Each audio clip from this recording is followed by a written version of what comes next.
దేవునికి స్తోత్రం కలుగును గాక. Hallelujah, amen. హల్లెలూయా, హల్లెలూయా, హల్లెలూయా. అందరూ లేచి నిలబడదాం. అందరూ లేచి నిలబడి దేవుని యొక్క పరిశుద్ధ గ్రంథముల నుండి దేవుని యొక్క వాక్యాన్ని మనం చదువుదాం. పరిశుద్ధ గ్రంథముల నుండి దేవుని యొక్క వాక్యాన్ని మనం చదువుదాం. ప్రకటన గ్రంథము 3వ అధ్యాయము 14వ వాక్యాన్ని మనం చదువుదాం. పరిశుద్ధ గ్రంథముల నుండి ప్రకటన గ్రంథము 3వ అధ్యాయము 14వ వచనం నుంచి మనం చదువుదాం.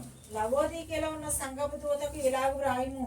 లవోదికలో ఉన్న సంఘపు దూతకు ఇలాగు రాయము. ఆమేన్ అనువాడును, ఆమేన్ అనువాడును, నమ్మకమైన సత్యసాక్షియు, నమ్మకమైన సత్యసాక్షియు, దేవుని సృష్టికి ఆదియునైన వాడు, చెప్పు సంగతులు ఏమనగా నీ క్రియలను నేను ఎరుగుదును, నీవు చల్లగానైనను వెచ్చగానైనను లేవు, నీవు చల్లగానైనను వెచ్చగానైనను ఉండిన మేలు, నీవు వెచ్చగానైనను చల్లగానైనను ఉండక నులువెచ్చనగా ఉన్నావు గనుక నేను నిన్ను నా నోట నుండి ఉమ్మివేయ ఉద్దేశించుచున్నాను. చాలండి, ప్రార్థన చేసుకుందాం. దయచేసి అందరూ కూడా తల వంచి కళ్ళు మూసుకున్నట్లయితే మనం ప్రార్థన చేసుకుందాం. మమ్మల్ని మిక్కిలిగా ప్రేమించిన మా మంచి తండ్రి, జీవం గల దేవుడా, జీవాధిపతి, నిన్న నేడు నిరంతరము ఒకటే రీతిగా ఉన్న మా పరమ తండ్రి, నా ప్రభు అయిన అబ్రహాం క్రీస్తు, నీ పవిత్రమైన పాదాలకు వందనాలు, స్తుతులు, స్తోత్రములు స్తోత్రములు స్తోత్రములు స్తోత్రము ప్రభువానికి స్తుతులు స్తోత్రము చెల్లిస్తున్నాము నాయన. ఓ ఇప్పటి వరకు కూడా నాయన ఈ యొక్క ఆరాధన కార్యక్రమం అంతా కూడా ప్రభువా ఆది నుంచి అంతం వరకు క్రమముగాను మర్యాదగాను ఓ నీ నామమునకు మహిమకరముగా మీరు జరిగించినందుకే మీకు వందనాలు, స్తుతులు, స్తోత్రము ప్రభువా. ఈ సమయంలో నా ప్రభువా కొన్ని నిమిషాలు నీ వాక్యాన్ని మేము ధ్యానిస్తుండగా నా తండ్రి ప్రభువా, నీ వాక్యము ద్వారా నాయన మీరు మాతో మాట్లాడమని మీ సన్నిధిలో ప్రార్థిస్తున్నాను తండ్రి. మనుష్యుడు రొట్టె వలన మాత్రమే జీవించడు కానీ దేవుని నోట నుండి వచ్చు ప్రతి మాట వలన జీవించునని నీ వాక్యములో రాయబడింది ప్రభువా. ఓ ప్రభువా, అదిగో నా తండ్రి, నిశ్చయముగా నా తండ్రి నీ వాక్యము నన్ను బ్రతికించుచున్నది, నా బాధలలో అదే నాకు నెమ్మదిని కలిగించుచున్నదని నీ వాక్యములో రాబడింది ప్రభువా. నీ వాక్యము నా పాదములకు దీపము, నా త్రోవలకు వెలుగునై ఉన్నదని నీ వాక్యములో రాబడింది కనుక నా తండ్రి, ఓ ప్రభువా యొక్క నా తండ్రి, మధ్యాహ్న సమయంలో నా తండ్రి నీ వాక్యము ద్వారా నాయన మీరే మాతో మాట్లాడి మా జీవితాలు సరిచేయండి ప్రభువా. మా మాటలు సరిచేయండి, మా ఆలోచనలు సరిచేయండి, మా తలంపులు సరిచేయండి, నడవడికలు సరిచేయండి ప్రభువా. మేము కేవలం నాయన నీ వాక్యమునకు ఇష్టముగా ఉండే బిడలుగా మీరు మమ్మల్ని తీర్చిదిద్దండి. నీ వాక్యములో రాయబడింది ప్రభువా.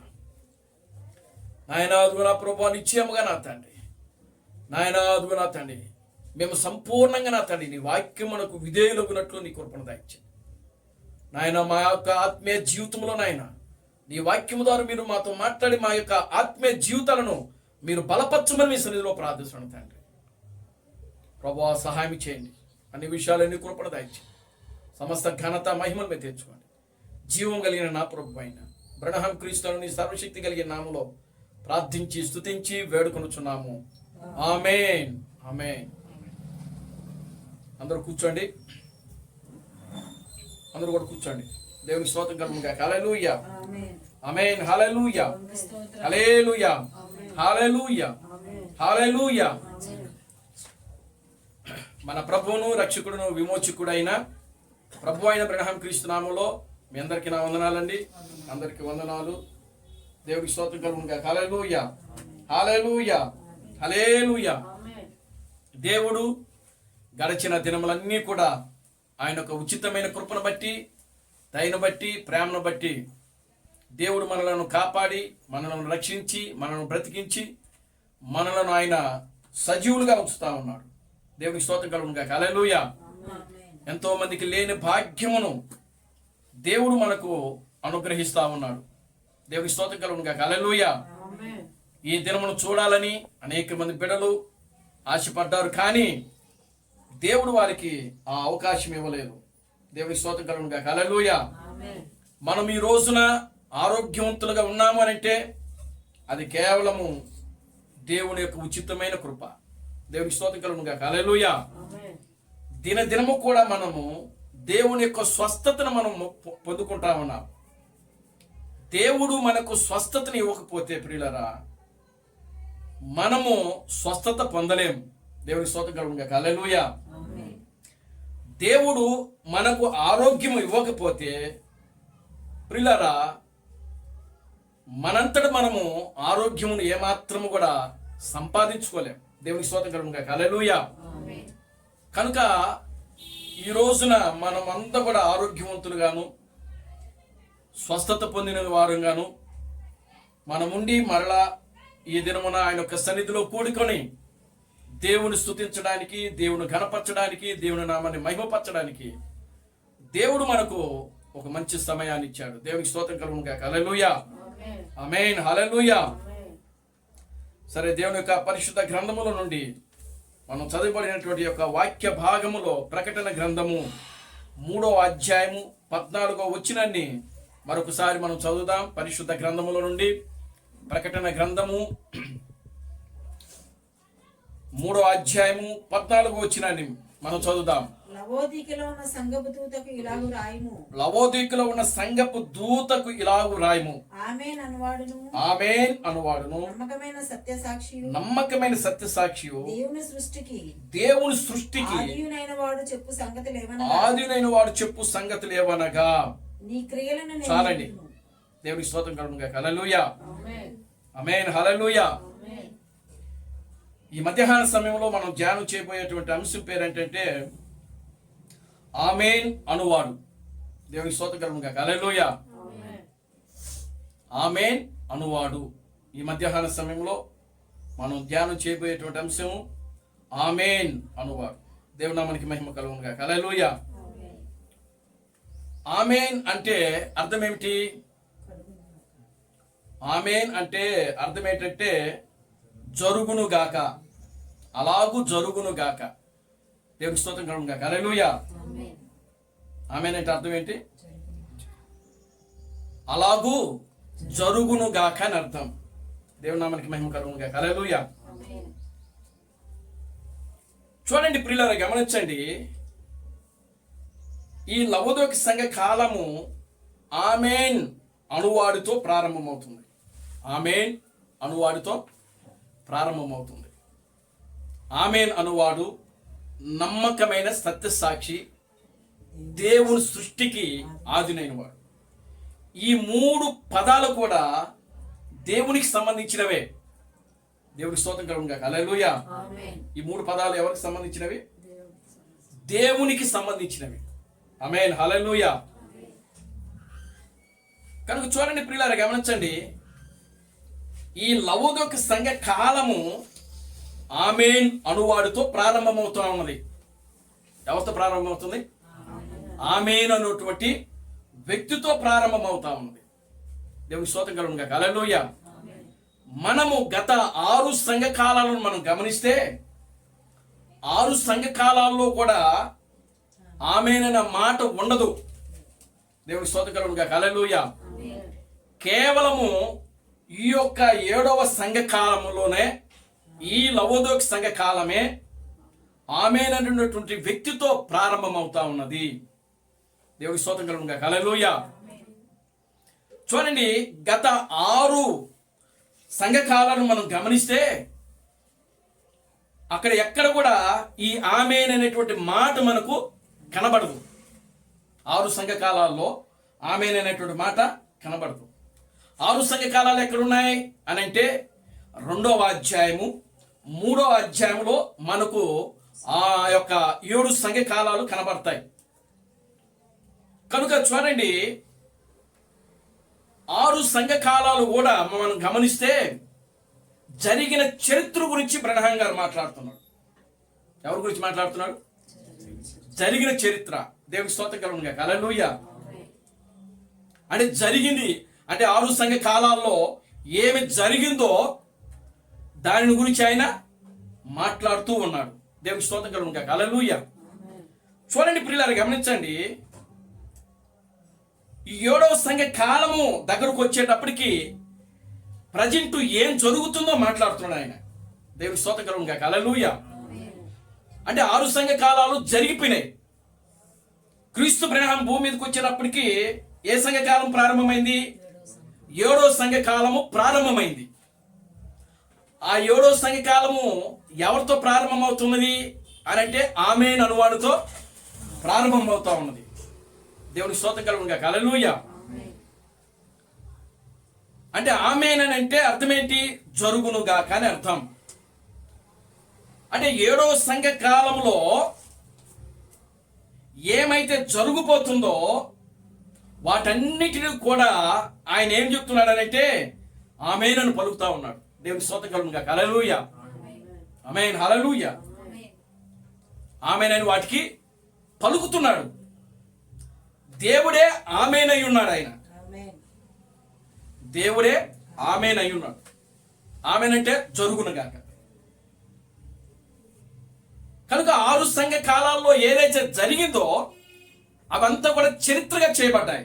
చరిత్రలో జరిగిన కార్యాలన్నీ కూడా 6 సంఘ కాలాలలో ఆయన మాట్లాడుకుంటూ వచ్చాడు. కానీ 7వ సంఘ కాలంకి వచ్చేటప్పటికి ఏమైతే జరుగుపోతుందో వాటి గురించి మాట్లాడడం ప్రారంభించాడు ఆయన. చూడండి, 7వ సంఘ కాలము లవోదోకియా. లవోదోకియా అనగా అర్థం ఏంటంటే ప్రజల హక్కులు అని అర్థం. లవోదోకియా అనగా అర్థం ఏంటి? ప్రజల హక్కులు. అంటే అంతకుముందు 6 సంఘ కాలాల్లో ప్రజల హక్కులు లేవని అర్థం. మీరు చాలా గమనించాలి. దేవుని స్తోత్రం కలుగును గాక. హల్లెలూయా. అప్పటి వరకు కూడా ప్రజల హక్కులు అంటే ఏంటో తెలియదు ఎవరికి. ఎప్పుడైతే కాలము ప్రారంభమవుతుందో ఆ కాలముతోనే ఆ కాలములో ఉన్నటువంటి క్రియలు, గుణాలు, లక్షణాలు అవన్నీ కూడా ఏమవుతాయంటే ప్రారంభమవుతాయి. దేవుని స్తోత్రం కలుగును గాక. హల్లెలూయా. కనుక ఒక్కొక్క సంఘ కాలానికి ఒక్కొక్క పేరుంది. ఒక్కొక్క సంఘ కాలానికి ఒక్కొక్క పేరుంది. ఆ పేరుకి ఒక అర్థం ఉంది. ఎఫెసు అనగా అర్థం ఉంది, స్మరణ అనగా అర్థం ఉన్నది, పెర్గమ అనగా అర్థం ఉన్నది, ఫిలదెల్ఫియా అనగా అర్థం ఉన్నది. చూడండి, తూతైరా అనగా అర్థం ఉన్నది, సార్దీస్ అనగా అర్థం ఉన్నది. చూడండి, ఫిలదెల్ఫియా అనగా అర్థం ఉన్నది, లవోదోకియా అనగా అర్థం ఉన్నది. కనుక ఇప్పుడు 6 సంఘ కాలాల్లో కూడా ఎక్కడ కూడా ప్రజల హక్కుల గురించి మాట్లాడడం లేదు. కానీ ఎప్పుడైతే 7వ సంఘ కాలం ప్రారంభమైందో అప్పుడే ప్రజల యొక్క హక్కుల గురించి మాట్లాడడం జరుగుతూ వచ్చింది. దేవునికి స్తోత్రం కలుగును గాక. హల్లెలూయా. ఏమిటా హక్కులు అని అంటే ప్రజల హక్కులు. పురుషుడికి పురుషుని యొక్క హక్కులు, స్త్రీలకి స్త్రీల యొక్క హక్కులు, బాలులకి బాలుల యొక్క హక్కులు, మైనారిటీలు హక్కులు. చూడండి ప్రియులారా, ఈ లోకంలో ఎన్ని విధాలుగా అయితే హక్కులు పోరాటాలు ఉన్నాయో ఆ పోరాటాలన్నీ కూడా ప్రారంభమైనాయి అన్నమాట. ఎప్పుడు ప్రారంభమైనాయి? లవోదోకియాతో ప్రారంభమైనాయి. దేవునికి స్తోత్రం కలుగును గాక. హల్లెలూయా. కనుక చూడండి, అదే సమయంలో దేవుడు కూడా ఏం చేస్తున్నాడనేది కూడా సంఘం గమనించాలి. దేవునికి స్తోత్రం కలుగును గాక. హల్లెలూయా. మీరు 6 సంఘ కాలాల్లో మనం గమనిస్తే ఈ 6 సంఘ కాలాల్లో కూడా క్రీస్తు మనకి ఎక్కడ కనబడతాడంటే సంఘంలో కనబడతాడు. దేవునికి స్తోత్రం కలుగును గాక. హల్లెలూయా. 6 సంఘ కాలాల్లో క్రీస్తు ఎక్కడ కనబడుతున్నాడు? మనకు సంఘములో కనబడుతున్నాడు. కానీ 7వ సంఘ కాలం ఎప్పుడైతే ప్రారంభమైందో ఆ 7వ సంఘ కాలం వచ్చేటప్పటికి ఆ 7వ సంఘ కాలంలో క్రీస్తుని ఏం చేసిందంటే బయట ఉంచింది. దేవునికి స్తోత్రం కలుగును గాక. Hallelujah. Glory to God. Hallelujah. 7వ సంఘ కాలంలో క్రీస్తును 7వ సంఘము ఆ లవోదోకియా ఏం చేసిందంటే ఆ క్రీస్తును బయట ఉంచింది. దేవునికి స్తోత్రం కలుగును గాక. హల్లెలూయా. అంటే దీని అర్థం మనం బాగా గమనిస్తే ప్రియులారా గమనించండి, లవోదోకియా సంఘము ఎలా ఉందనంటే అక్కడ మనకు చూస్తా ఉంటే దౌర్భాగ్య స్థితిలో, దిక్కుమాలిన స్థితిలో, ఏమండి దిగంబర స్థితిలో, ధనం సంపాదించుకొని నాకేమి కొదువు లేదు అనుకున్నటువంటి స్థితిలో లవోదికయ ఉంది. అంటే పూర్తిగా దేవుని మీద ఉన్నటువంటి ఆసక్తి, దేవుని మీద ఉండవలసిన భక్తి, దేవుని మీద ఉండవలసినటువంటి కార్యాలు, సంఘము ఏ విధంగా అయితే దేవుని ఆనుకొని ఉండాలో ఆ విధమైనటువంటి స్థితిగతులన్నీ కూడా లవోదికయ ఏమైపోయిందంటే కోల్పోయింది. క్రీస్తును బయట ఉంచింది లవోదికయ. దేవునికి స్తోత్రం కలుగును గాక. హల్లెలూయా, ఆమేన్, హల్లెలూయా. కనుక ఇప్పుడు చూడండి ప్రియులారా, గమనించండి. ఈ యొక్క కాలము ఆమేనను వాడితో ప్రారంభమైంది. ఆమేననగా అర్థం ఏంటి? జరుగును గాక, అలాగూ జరుగును గాక అని అర్థం. ఈ లవోదికయ సంఘ కాలము ఆమేనను వాడితో ప్రారంభమైంది. దేవునికి స్తోత్రం కలుగును గాక. హల్లెలూయా. ఈ ఆమేన్ అనేటువంటి పదము పాత నిబంధనలో 19 సార్లు ఉంది, కొత్త నిబంధనలో 30 సార్లు ఉంది. దేవునికి స్తోత్రం కలుగును గాక. హల్లెలూయా. ఎవరు ఎప్పుడు ఈ ఆమేన్ అనే పదాన్ని ఎందుకు ఉపయోగించబడింది? దేవునికి స్తోత్రం కలుగును గాక. హల్లెలూయా. అసలు ఈ ఆమేన్ అనే మాట మొట్టమొదటిగా ఎవరు పలికారు? అసలు ఈ ఆమేన్ అనేటువంటి వ్యక్తి ఎవరు అసలు? దేవునికి స్తోత్రం కలుగును గాక. హల్లెలూయా. ప్రియులారా, గమనించండి. ఈ ఆమేన్ అనేటువంటి వ్యక్తి ఎవరో కాదు, దేవుడే ఆమేన్ అనేటువంటి వ్యక్తి. దేవునికి స్తోత్రం కలుగును గాక. హల్లెలూయా. అంటే లవోదికయ సంఘ కాలంలో దేవుడితోనే స్టార్ట్ అవుతుంది, దేవుడితోనే ప్రారంభం అవుతుంది ఈ సంఘకాలము. అంటే ఈ సంఘకాలంలో ఆమేన్ అను వాడితో ప్రారంభమవుతుంది. ఆమేన్ అనేటువంటి పదమును మొట్టమొదటిగా ఎవరు ఉపయోగించారనంటే దేవుడే ఉపయోగించాడు ఆ పదాన్ని పరిశుద్ధ గ్రంథములో. దేవునికి స్తోత్రం కలుగును గాక. హల్లెలూయా. మనకు ఇక్కడ ఒక ప్రకటన గ్రంథములోనే మనకు దేవుడు ఉపయోగించినట్టుగా మనకు రాయబడింది. ఇక ఆ ముందు ఎక్కడ కూడా మనకు దేవుడు ఆ మాట ఉపయోగించినట్లుగా మనకు కనబడదు. దేవునికి స్తోత్రం కలుగును గాక. హల్లెలూయా. కనుక చూడండి ప్రియులారా, గమనించండి. దేవుడు ఆమేన్ అయి ఉన్నాడు అంటే ఆయన పలికినప్పుడు అది జరుగుతుంది. దేవునికి స్తోత్రం కలుగును గాక. హల్లెలూయా.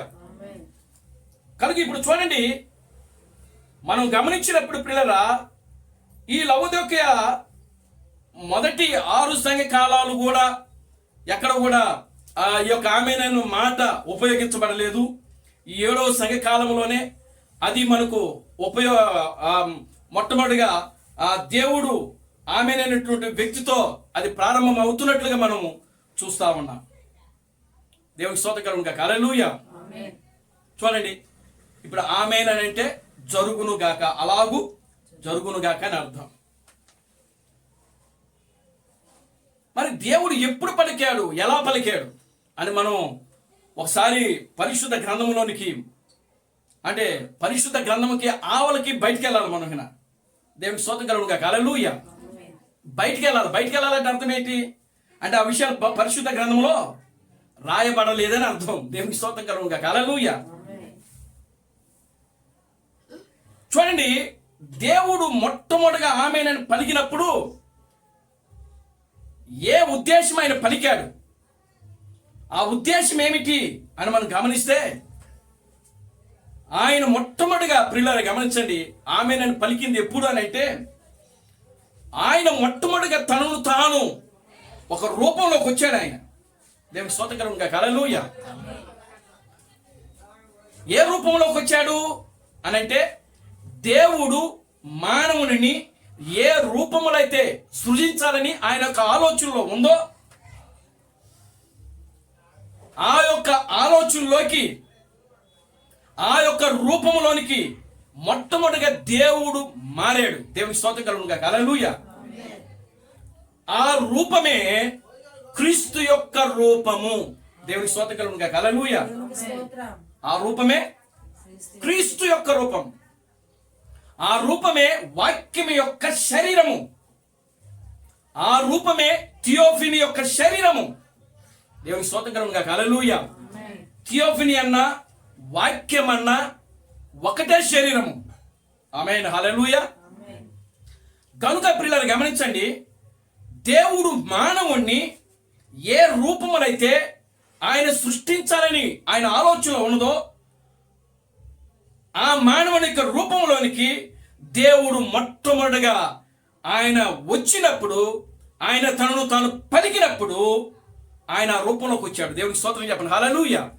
ఆ రూపంలోనికి దేవుడు ఎప్పుడైతే వచ్చాడో అప్పుడు ఆయన ఏమంటున్నాడో తెలుసా? ఏమంటున్నాడు ఆయన? ఆమేన్ అని పలికాడు. దేవునికి స్తోత్రం కలుగును గాక. హల్లెలూయా. ఎందుకు పలికాడు ఆయన ఆమేన్ అని? అది చూచినప్పుడు అంట ఆయనకి ఎలా కనబడుతుంది? చాలా బాగుందంట. దేవునికి స్తోత్రం కలుగును గాక. హల్లెలూయా. ఆయన సృష్టికర్త అయిన దేవుడు ఆయన ఒక మానవుని రూపంలోనికి రావడానికి దేవుడు ఎంతో సంతోషపడతా ఉన్నాడట. దేవుని స్తోత్రం కలుగును గాక. హల్లెలూయా. మానవుని యొక్క రూపంలోనికి దేవుడు రావడానికి ఆయన ఎంతో సంబరపడిపోతున్నాడు ఆయన. దేవుని స్తోత్రం కలుగును గాక. హల్లెలూయా. ఎందుకంటే ప్రియులారా గమనించండి,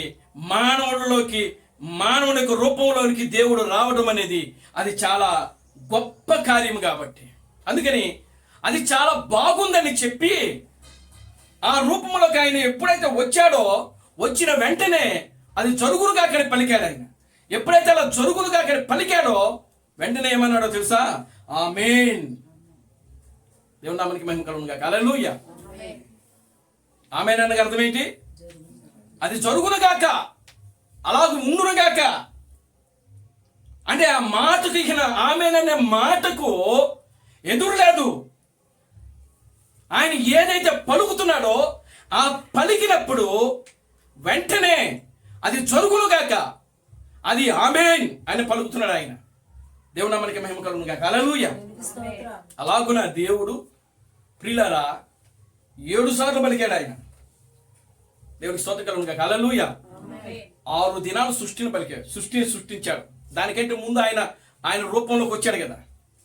మొట్టమొదటిగా ఆయన రూపంలోకి వచ్చినప్పుడు ఆయన ఆమేన్ అని పలికాడు. అందుకని ఆయన ఆమేన్ అయి ఉన్న దేవుడు అని క్రీస్తు ప్రణహం మాట్లాడుతున్నాడు. ఆయన 7వ సంఘకాలంలో, 7వ సంఘకాలంలో, లౌకిక సంఘకాలంలో ఆయన ఆమేన్ అయి ఉన్న దేవుడు అంట.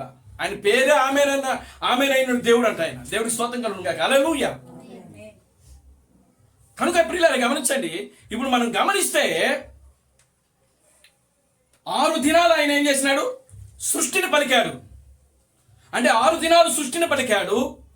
6 దినాలు సృష్టిని పలికినప్పుడు అలాగు జరుగునుగాక, అలాగు జరుగునుగాక, అలాగు జరుగునుగాక, అస్తమయమును ఉదయమును కలుగుగా ఒక దినము ఆయను, అలాగు జరుగునుగాక, అస్తమయము ఉదయము కలుగునుగాక ఒక దినము ఆయను అని చెప్పి ఎన్నిసార్లు అంటున్నాడు ఆయన అని అంటే 6 దినాలు.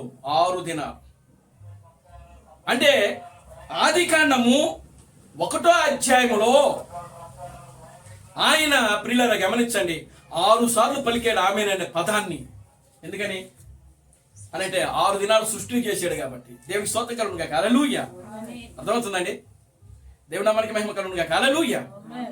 ఆయన కానీ ఆమేన్ అని చెప్పకపోతే ఆ విధంగా అవి ఆ సృష్టిలోనికి అవి వచ్చుండేవి కావు, అవి జరుగుండేవి కాదు అసలు. ఆమేన్ అనగా అర్థం ఏంటంటే అవి జరుగును కాకానికి అనే మాట అర్థం. అది సృష్టి జరుగును కాకని పలికాడు ఆయన. ఆమేన్ అన్నాడు. ఆమేన్ అనగా జరుగును గాక. అది జరిగింది కాబట్టి అక్కడ దేవుడు ఏం చెప్తున్నాడంటే ఆమేన్, ఆమేన్, ఆమేన్. దేవుని నామానికి మహిమ కలుగును గాక. Hallelujah. Glory to God. Hallelujah. అర్థమవుతుందా?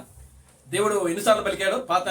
ఒక ఆదికాండము 1వ అధ్యాయంలోనే దేవుడు ఆమేన్ అనేటువంటి పదాన్ని ఎన్నిసార్లు ఉపయోగించాడంటే 6 సార్లు. దేవునికి స్తోత్రం కలుగును గాక. హల్లెలూయా. దానికి ముందు ఆవలలో ఇప్పుడు మనం గమనిస్తే ప్రియులారా, దేవుడు తను యొక్క మానవుల రూపంలోకి తనను తాను సృజించుకున్నప్పుడు ఆయన ఆమేన్ అని పలికాడు. అప్పుడు ఆయన ఆ మానవుని రూపంలోనికి వచ్చాడు. దేవుని స్తోత్రం కలుగును గాక. హల్లెలూయా. కానీ ఇది పరిశుద్ధ గ్రంథంలో ఉందా? ఆమెనైన మాట ఆ యొక్క ఆదికాండము 1వ అధ్యాయంలో మనం దేవుడు పలికినట్లుగా అక్కడ మనకు లేదు, కానీ పలికాడు ఆయన. దేవుడికి స్తోత్రం కలుగును గాక. హల్లెలూయా. ఇది కేవలము మనము విశ్వాసము ద్వారా మాత్రమే నమ్మాలి. ఇది ఆమేన్. హల్లెలూయా. ఏ విధంగా నమ్మాలి మనం? విశ్వాసము ద్వారా. ఒకవేళ ఆమెనైన మాట ఆయన పలకపోతే, నేను ఎందుకు గట్టిగా చెప్తున్నానంటే, ఆమెనైన మాట దేవుడి దగ్గర నుంచే రావాలది.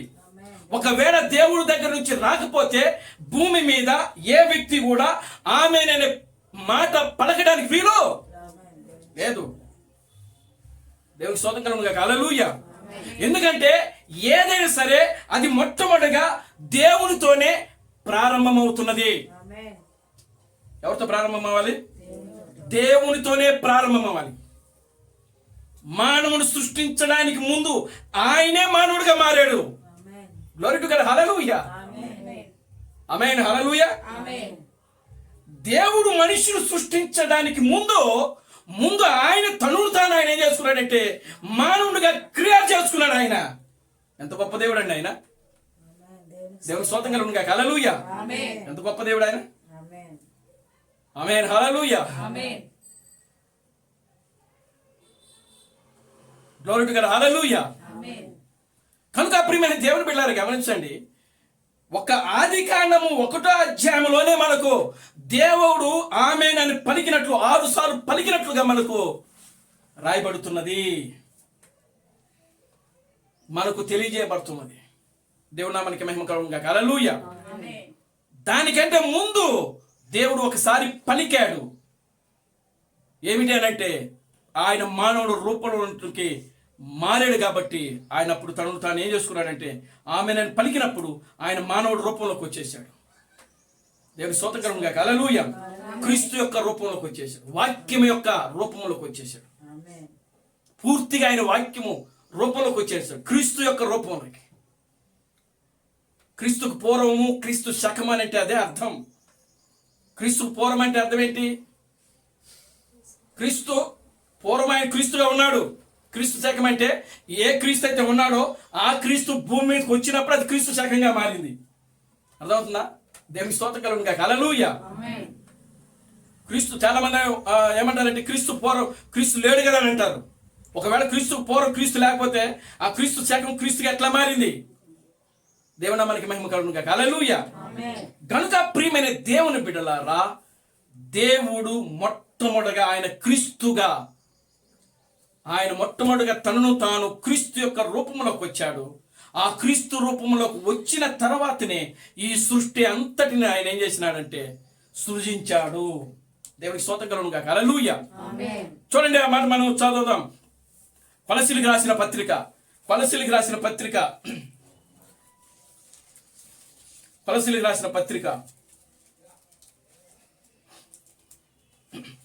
అధ్యాయము 15వ వచనం నుంచి.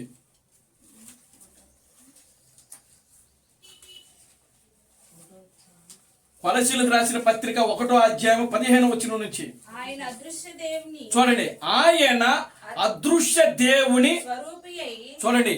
ఆయన అదృశ్య దేవుడు. అదృశ్యం అంటే అర్థం ఏంటి? కనబడినటువంటి దేవుడు. చూడండి, కనబడినటువంటి దేవుడు. ఇక్కడ పౌలు కొలస్సీలకు సంఘానికి రాస్తున్నాడు. పౌలు ఏమని రాస్తున్నాడంటే అదృశ్య దేవుని యొక్క స్వరూపి అయి సర్వ సృష్టికి ఆది సంభూతుడై ఉన్నాడు. ఏలయనగా ఆకాశమందున్నవి భూమి మీద ఉన్నవి దృశ్యమైనవి గాను అదృశ్యమైనవి గాను అవి సింహాసనములైనను ప్రభుత్వములైనను ప్రధానులైనను అధికారులైనను సర్వమును ఆయన యందు సృజింపబడి ఉండెను. సర్వమును ఆయన ద్వారాను ఆయనను బట్టి సృజించబడెను. ఆయన అన్నిటికంటే ముందుగా ఉన్నవాడు. ఆయనే సమస్తమునకు ఆధారభూతుడు. సంఘమును శరీరమునకు ఆయనే శిరస్సు. ఆయనకు అన్నిటిలో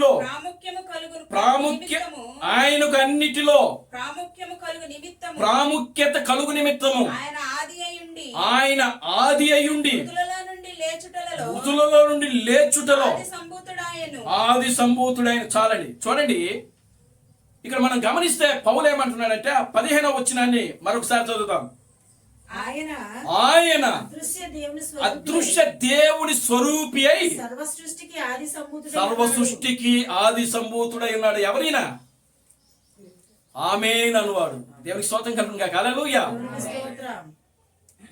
పౌలు ఇక్కడ ఏం మాట్లాడుతున్నాడంటే అదృశ్య దేవుని యొక్క స్వరూపి అంటే ఆయన కంటికి కనబడినటువంటి దేవుడు కంటికి కనబడే రూపంలోకి వచ్చాడు. అది పౌలు మాట్లాడుతున్నాడు ఇక్కడ. ఆయనే ఆమేన్ అయి ఉన్న దేవుడు. దేవునికి స్తోత్రం కలుగును గాక. హల్లెలూయా. ఒక రూపంలోకి వచ్చాడు ఆయన. Glory to God. హల్లెలూయా. ఆయనే ఆది సంభూతుడు. ఆది సంభూతుడు అంటే ఆయన ముందున్నవాడు, ఆయనకు ముందున్నవాడు ఇంకెవరు లేరు అని అర్థం. ఆది సంభూతుడు, మృతుల్లో నుండి కూడా లేచిన వాడు, ఆ యొక్క ఆది సంభూతుడైన అక్కడ రాయబడింది. దేవునికి స్తోత్రం కలుగును గాక. హల్లెలూయా. కనుక ఇప్పుడు చూడండి ప్రియులారా, గమనించండి, ఆమేన్ అనువాడు ఆయన. కనుక ఆది సంభూతుడైనటువంటి ఆ దేవుడు మొట్టమొదటిగా ఆయన ఆది కాండము ఆ 1వ అధ్యాయంలోనే ఆయన 6 సార్లు పలికి ఉన్నాడు. మరలా దానికంటే ముందు ఆయన క్రీస్తు రూపంలోకి మారుతూ ఉన్నాడు. అక్కడ ఆయన 7 సార్లు పలికాడు ఆయన. ఆమేన్ ఆమేన్ ఆమేన్. అప్పుడు ఎవరు లేరు అక్కడ. దేవుడి స్తోత్రం కలుగును గాక. హల్లెలూయా. సృష్టిలోకి ప్రతీది కూడా వచ్చినప్పుడు ఆయన ఒక్కొక్క దాన్ని సృష్టించినప్పుడు ఆమేన్ ఆమేన్ ఆమేన్ ఆమేన్ అని పలుకుతూ వాటిని ఆయన దృశ్యమ రూపంలో తీసుకొచ్చాడు ఆయన. అదృశ్యమైనవి అప్పటి వరకు అవి కంటికి కనబడినవి.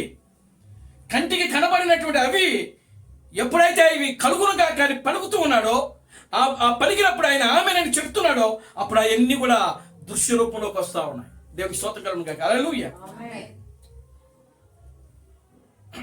ఆమేన్. హల్లెలూయా. కనుక ప్రియమైన దేవుని బిడ్డలారా, దేవుడు మొదటి అధ్యాయంలో ఆయన 6 సార్లు పలుకుతున్నాడు. అంతకు ముందు ఆయన ప్రియులారా గమనించండి, తనను తాను ఒక రూపంలోకి వచ్చినాడు.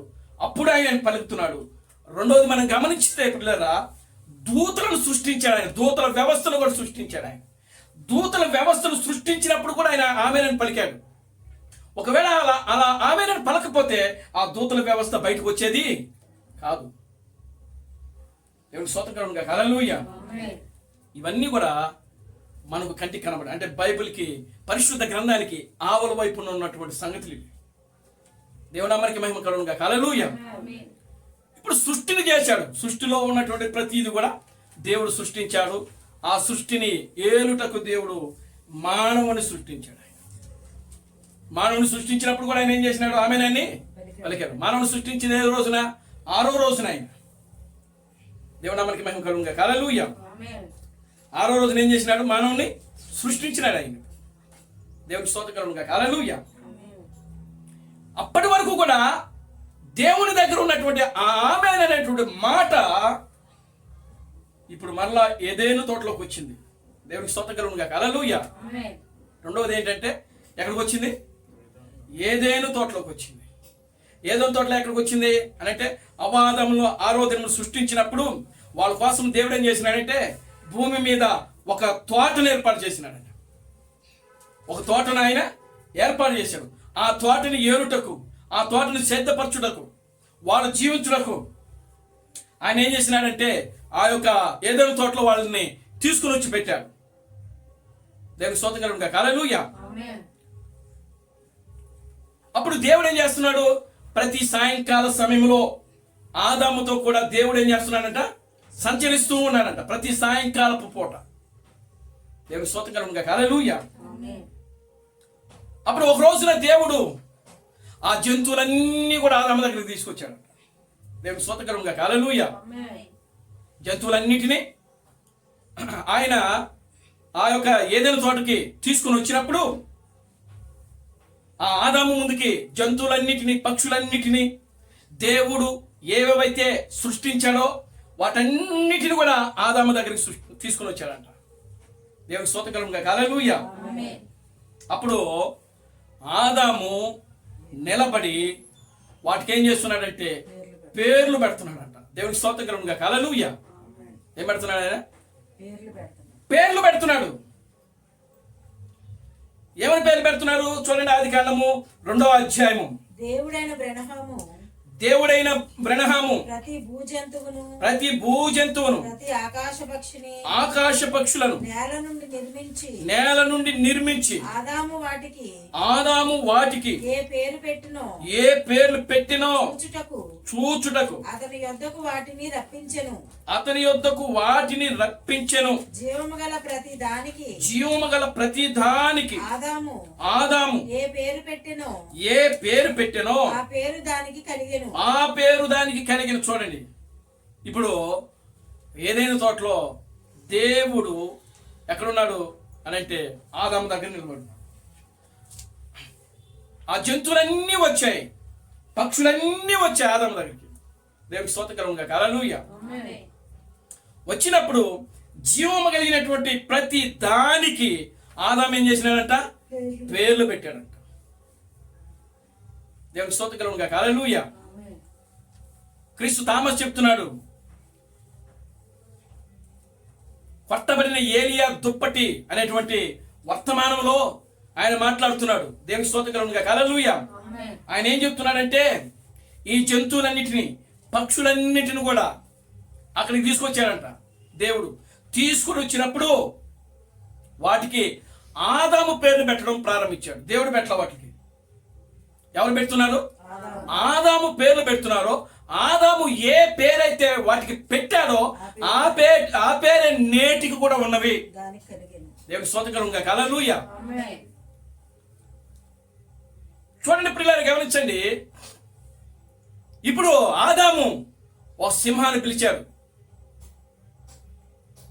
ఆ సింహం దాన్ని పిలిచేటప్పుడు ఆయన ఏమని పిలిచాడంటే, చూచి అది అడవికి రాజు కనుక దాని పేరు సింహం అని పలికాడంట ఆయన. దేవునికి స్తోత్రకరంగా హల్లెలూయా. ఎవరు పలికాడు? ఆదాం పలికాడు. ఆదాం పలికినప్పుడు దేవుడు పక్క నుండి దానికి ఆమేనని చెప్పాడంట. దేవునికి స్తోత్రం చెప్పండి. హల్లెలూయా. ఎంత గొప్ప కార్యం అండి అది. దేవుడు పలుకుతున్నప్పుడు, క్షమించండి, మానవుడు పలుకుతున్నప్పుడు, మానవుడు మాట్లాడుతున్నప్పుడు ఏమండి దేవుడు పక్క నుండి ఏం చేస్తున్నాడు? ఆమేనని పలుకుతున్నాడంట ఏదైనా తోటలో. దేవుని స్తోత్రకరంగా హల్లెలూయా. ఆదాము ఆ జంతువును చూడగానే, దాని రూపాన్ని చూడగానే అది సింహము అని పలికినప్పుడు దేవుడు ఏం చేస్తున్నాడంటే ఇదిగో అక్కడ ఏదైనా నిలబడి ఆమేనని పలుకుతున్నాడంట. దేవుని స్తోత్రకరంగా హల్లెలూయా. అప్పటి వరకు కూడా ఆమేననే పదము దేవునితోనే ఉన్నది, దేవునిలోనే ఉన్నది. కానీ ఇప్పుడు ఎక్కడికి వస్తుంది? భూమి మీదకి మానవుడి దగ్గరకు వస్తుంది. ఇప్పుడు దేవునికి స్తోత్రం హల్లెలూయా. ఎక్కడికి వస్తుంది? భూమి మీదకి ఇప్పుడు మానవుడి దగ్గరకు వస్తా ఉంది. మానవుడు పలుకుతున్నాడు, మానవుడు పేర్లు పెడుతున్నాడు. దేవునికి స్తోత్రం హల్లెలూయా. మానవుడు పలికినప్పుడు, మానవుడు పేర్లు పెడుతున్నప్పుడు దేవుడు పక్క నుండి వాటికి ఏం చేస్తున్నాడంటే ఆమేన్ పలుకుతున్నాడు. పక్షులు పిలిచాడు ఆదాము. దేవునికి స్తోత్రం హల్లెలూయా. పక్షులు పలికినప్పుడు, పిలిచినప్పుడు, ఆ పక్షులు ఆయన దగ్గరకు వచ్చినప్పుడు ఏమండి ఒక పెద్ద పక్షి అన్నిటికంటే ఎత్తు ఎగరడం చూశాడంట ఆదాము. దేవునికి స్తోత్రం హల్లెలూయా. అన్నిటికంటే పక్షులన్నీ ఎగురుతా ఉన్నాయి. ఆ పక్షుల్ని ఆదాము చూశాడు. ఆదాము చూచినప్పుడు ఏ పక్షి అయితే పైకి వెళుతుందో, ఆదాము కంటికి కనుమరుగైపోతుందో ఆ జంతువు, ఆ పక్షికి పక్షిరాజు అని పెట్టాడంట ఆయన. దేవునికి స్తోత్రం కలుగునుగా హల్లెలూయా. ఎవరు పేరు పెట్టాడు? పక్షిరాజు అని పెట్టాడు. దేవుడు దానికి ఆమేన్. నా కుమారుడు ఎంత చక్కగా పలుకుతున్నాడు, నా కుమారుడు ఎంత చక్కగా పేర్లు పెడుతున్నాడు. అంటే దేవుని యొక్క ఆలోచనలో వాటికి ఏ పేర్లు అయితే ఉన్నవో అవే పేర్లు ఇక్కడ ఆదాము బయటికి ఏమని చేస్తున్నాడంటే పలుకుతున్నాడు. ఆయన ఆదాము పలుకుతున్నాడు. మరి దానికి పక్షిరాజు పేరు పెట్టాలి అనుకున్నప్పుడు దేవుడు దానికి ఆమేనని చెప్పాడంటే దాని అర్థం ఏమిటి? ఆయన మనసులో ఉన్నది కూడా అదే. దేవునికి స్తోత్రం కలుగును గాక. హల్లెలూయా. ఆయన మనసులో ఏదైతే ఉన్నదో అది ఆదాము బయటికి తీసుకొస్తా ఉన్నాడు. ఆయన పలుకుతున్నాడు. ఆదాము పలుకుతున్నాడు. ఆదాము పలికినప్పుడు దేవుడు ఆమేన్ అని పలుకుతున్నాడు. అక్కడ దేవునికి స్తోత్రం కలుగును గాక. హల్లెలూయా. ఆయన మనసులో ఉన్నది. ఆయన పెద్ద జంతువును చూశాడు. పెద్ద జంతువు ఏది ఈ ప్రపంచంలో? ఏనుగు. ఆ పెద్ద జంతువును చూసి అది ఏనుగు అని పలికాడంట ఆయన. దేవునికి స్తోత్రం కలుగును గాక. హల్లెలూయా. అది ఏనుగని, ఓ ఏనుగా రా అని పిలిచాడంట ఆదాము. ముందుకు రా అని పిలిచాడంట. ముందుకు రా అని పిలిచినప్పుడు ఆ ఏనుగు తొండం ఊపుకుంటూ ఓ అది తోక ఆడిస్తూ ఏమండి అరుస్తూ అదేం చేస్తుందంటే ఆదాము దగ్గరకు వచ్చిందంట. దేవునికి స్తోత్రం కలుగును గాక. హల్లెలూయా. ఆదాము ఎప్పుడైతే దానిని ఏనుగని పిలిచాడో దేవుడు దానికి ఆమేన్ అని పలికాడు. దేవునికి స్తోత్రం కలుగును గాక. హల్లెలూయా. అంటే ఆదాము ఊరికినే ఆ పేర్లు పెట్టలేదు. ఆదాము యొక్క మనస్సు ఏదైతే అయి ఉన్నదో దేవుని యొక్క మనస్సు కూడా అదే. దేవునికి స్తోత్రం కలుగును గాక. హల్లెలూయా. అందుకే పౌలు అంటాడు, ఏమంటాడంటే క్రీస్తు యేసుకు కలిగిన ఈ మనస్సును మీరును కలిగి ఉండండి. దేవునికి స్తోత్రం కలుగును గాక. హల్లెలూయా. క్రీస్తు యేసుకు కలిగిన ఈ మనస్సును మీరు కూడా కలిగి ఉండండి. కనుక ఇప్పుడు ఏదైనా తోటలో ఆదాముది ఏ మనసు అయితే ఉన్నదో, ఏమండి ఆదాముది ఏ మనసు అయితే ఉన్నదో దేవుని యొక్క మనస్సు కూడా అదే అయి ఉన్నది. దేవుని మనస్సు ఏదైతే అయి ఉన్నదో ఆదాము మనస్సు కూడా అదే అయి ఉన్నది. దేవుని నామానికి మహిమ కలుగును గాక. హల్లెలూయా. అది దేవుని యొక్క మనస్సుతో మానవుని యొక్క మనస్సు ఏకీభవించడం అంటే అది. దేవునికి స్తోత్రం కలుగును గాక. హల్లెలూయా. దేవుని యొక్క మనస్సుతో మానవుని యొక్క మనస్సు ఏమవ్వాలంట? ఏకీభవించాలంట. క్రీస్తు థామస్ చెప్తున్నాడు. ఆయన ఏం చెప్తున్నాడు? ఇదిగో మీ మనస్సును నా మనస్సుతో ఏకీభవించండి. దేవునికి స్తోత్రం కలుగును గాక. హల్లెలూయా. ఆయన మనసుతో ఏం చేయాలంట? ఏకీభవించాలంట. మనం ఏకీభవించాలంట. దేవునికి స్తోత్రం కలుగును గాక. హల్లెలూయా. ఆమేన్. హల్లెలూయా. అప్పటి వరకు ఆమేన్ అనేటువంటి పదము దేవుని మనసులోనే ఉంది. దేవుడు పక్షులకు ప్రియులరా ఏ పేర్లు అయితే పెడుతూ ఉన్నారో ప్రియులరా ఆ పేర్లన్నిటికీ దేవుడు భూమి మీద ఉండి ఏం చేస్తున్నాడంటే ఆమేన్ ఆమేన్ ఆమేన్ అని పలుకుతా వస్తున్నాడు. ఆయన ఎంత గొప్ప దేవుడు అండి. ఆయన ఒక మానవుని యొక్క మనిషి మాట, ఆయన మానవుని యొక్క మనిషి యొక్క మాటతో దేవుడు ఏం చేస్తున్నాడంటే ఏకీభవిస్తున్నాడు. Glory to God. హల్లెలూయా. ఈ రోజున ప్రియులారా గమనించండి, నిజమైనటువంటి వధువు యొక్క మాటతో కూడా దేవుడు ఆయన ఏం చేస్తున్నాడంటే ఏకీభవిస్తున్నాడు. ముందు ఆయన మీ మాటతో ఏకీభవించాలంటే ముందు ఆయన మాటతో నువ్వు ఏకీభవించాలా. దేవుని స్తోత్రం కలుగును గాక. హల్లెలూయా. ఏమండి ముందు మీరు ఆయన మాటతో ఏం చేయాలండి? ఏకీభవించాలి. అప్పుడే దేవుడు ఆమేనని పలుకుతాడు. ఆయన ఆమేనై ఉన్న దేవుడు. ఆయన ఆమేనను వాడు ఆయన. దేవుని స్తోత్రం కలుగును గాక. హల్లెలూయా. కనుక ఇప్పుడు చూడండి ప్రియులారా గమనించండి, ఈ ఆమేన్ అనేటువంటి పదాన్ని దేవుడు ఆదాము ఏ పేర్లైతే పెట్టాడో ప్రియులారా గమనించండి, వాటన్నిటికీ దేవుడు ఏం చేస్తున్నాడంటే ఆమేన్ ఆమేన్ ఆమేన్ ఆమేన్ అనుకుంటా వచ్చాడు. దేవుడికి స్తోత్రం కలుగును గాక. హల్లెలూయా. ఆమేన్ అని అంటే జరుగును గాక, జరుగును గాక. అవి కలుగును గాక. ఆ మాట ఇంకా శాసనం, ఆమేననే మాట శాసనం, అది వాక్. అది ఆమేననేటువంటి మాట అది దేవుని యొక్క వాక్. అది ఆమేన్, హల్లెలూయా. యెహోవా ఇలాగు సెలవిచ్చుచున్నాడు అనే మాట అది. ఆ మాటకు దేవుడు ఏం చెప్తున్నాడంటే ఆమేన్, ఆమేన్, ఆమేన్. దేవుడికి స్తోత్రం కలుగును గాక. Hallelujah, amen, glory to God, hallelujah. కనుక ప్రియులారా గమనించండి, మొట్టమొదటిగా దేవుడు ఆమేన్ అనేటువంటి మాటను 7 సార్లు పలికాడు. అదే మాట మరలా దేవుడు ఏదెను తోటలో ఆదాము దగ్గరకు వచ్చి ఆయన ఆమేన్ అని పలుకుతా ఉన్నాడు. దేవునికి స్తోత్రం కలుగును గాక. హల్లెలూయా. ఇది క్రీస్తు తామే చెప్తున్నాడు ఈ విషయాన్ని. ఏదెను తోటలో దేవుడు ఆదాము పక్క నుండి, ఆదాము వేటికైతే పేర్లు పెడుతున్నాడో ఆ పేర్లన్నిటికీ దేవుడు ఆదాము పక్క నుండి ఆమేన్ అని చెప్తున్నాడంట. ఆయన క్రీస్తు తామే చెప్తున్నాడు. ఆయన దేవునికి స్తోత్రం కలుగును గాక. హల్లెలూయా, ఆమేన్, హల్లెలూయా. గనుక ప్రియమైన దేవుని బిడ్డలారా గమనించండి, మనము ఆమేన్ అంటున్నాం, మనం కూడా ఆమేన్ అంటున్నాం. మరి మనం ఆమేన్ అన్నప్పుడు అవి ఖచ్చితంగా ఆ విధంగా జరుగుతున్నాయా? దేవుడు నామమునకి మహిమ కలుగును గాక. హల్లెలూయా.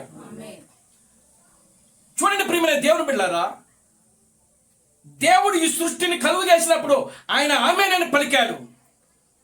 దేవుడు తనను తాను ఒక రూపంలోకి వచ్చినప్పుడు ఆయన ఆమేన్ అని పలికినాడు. దేవుడు దేవుని యొక్క దూతలను సృష్టించినప్పుడు ఆయన ఆమేన్ అని పలికాడు. ఆయన ఆమేన్ అని పలికాడు కనుకనే అవన్నీ సృష్టిలో మనకు కనబడుతున్నాయి ఈ రోజున. దేవుని నామమునకి మహిమ కలుగును గాక. హల్లెలూయా. ఆమేన్, ఆమేన్ అని పలకపోతే, ఆమేన్ అని పలకపోతే అవి సృష్టిలోకి వచ్చేవి కావు. ఎందుకు సృష్టిలోకి రావు అంటే అది ఆయనకి ఇష్టము లేదు కాబట్టి. ఆయన ఇష్టమున్న వాటికి మాత్రమే ఆయన ఏం చెప్తాడు? ఆమేన్ అని పలుకుతాడు. ఆయన దేవునికి ఇష్టం ఉన్న వాటి మీద మాత్రమే ఆయన ఏం చేస్తాడు? ఆమేన్ అని పలుకుతాడు. ఒకవేళ దేవునికి ఇష్టం లేని కార్యము ఏదైతే ఉంటుందో దానికి ఆయన ఆమేన్ అని, ఆయన ఆమేన్ అని చెప్తున్నాడు అని అంటే అది దేవుని యొక్క చిత్తం అని అర్థం. దేవుని స్తోత్రం కలుగును గాక. హల్లెలూయా. ఆయన ఆమేన్ అని చెప్తున్నాడంటే దాని యొక్క అర్థం ఏంటి? అది దేవుని యొక్క చిత్తము, దేవుని యొక్క ప్రణాళిక, దేవుని యొక్క ఆలోచన. కనుక ప్రియమైన దేవుని బిడ్డలారా, తర్వాత ఆదాము దగ్గరకు వచ్చినప్పుడు, ఆదాము దగ్గర ఆ పేర్లు పెడుతున్నప్పుడు ఆయన ఆమేన్ అని పలుకుతా వచ్చాడు. దేవుని స్తోత్రం కలుగును గాక. హల్లెలూయా. ఆ తర్వాత ఆమేన్ అనేటువంటి మాట భూమి మీద మోషే పలికాడు. దేవునికి స్తోత్రం కలుగును గాక. హల్లెలూయా. ఎవరు పలికాడు? పరిశుద్ధ గ్రంథంలో మొట్టమొదటిగా మోషేనే పలికినట్లు వాక్యం. చూడండి, సంఖ్యాకాండము, ఆ సంఖ్యాకాండము 5వ అధ్యాయం 22వ వచనం.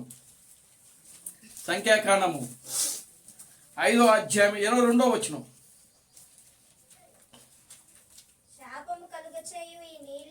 శాపము కలుగుచేయు ఈ నీళ్లు నీ కడుపు ఉబ్బునట్లును నీ నడుము పడునట్లును చేయుటకు పోవునని చెప్పి యాజకుడు ఆ స్త్రీ చేత చేయించిన తరువాత ఆ స్త్రీ ఆమేన్ అని చెప్పవలెను. చూడండి, ఇది మీకు బాగా మొత్తం అర్థం అవ్వాలంటే 16వ వచనం నుంచి మీరు చదవాలి. చూడండి, ఎందుకు ఆమేన్ అని చెప్తున్నారో అక్కడ మనకు క్లియర్ గా రాయబడి ఉంటుంది. చదవండి. అది అప్పుడు యాజకుడు ఆమెకు దగ్గరగా తీసుకుని వచ్చి యెహోవా సన్నిధిని ఆమెను నిలబెట్టవలెను.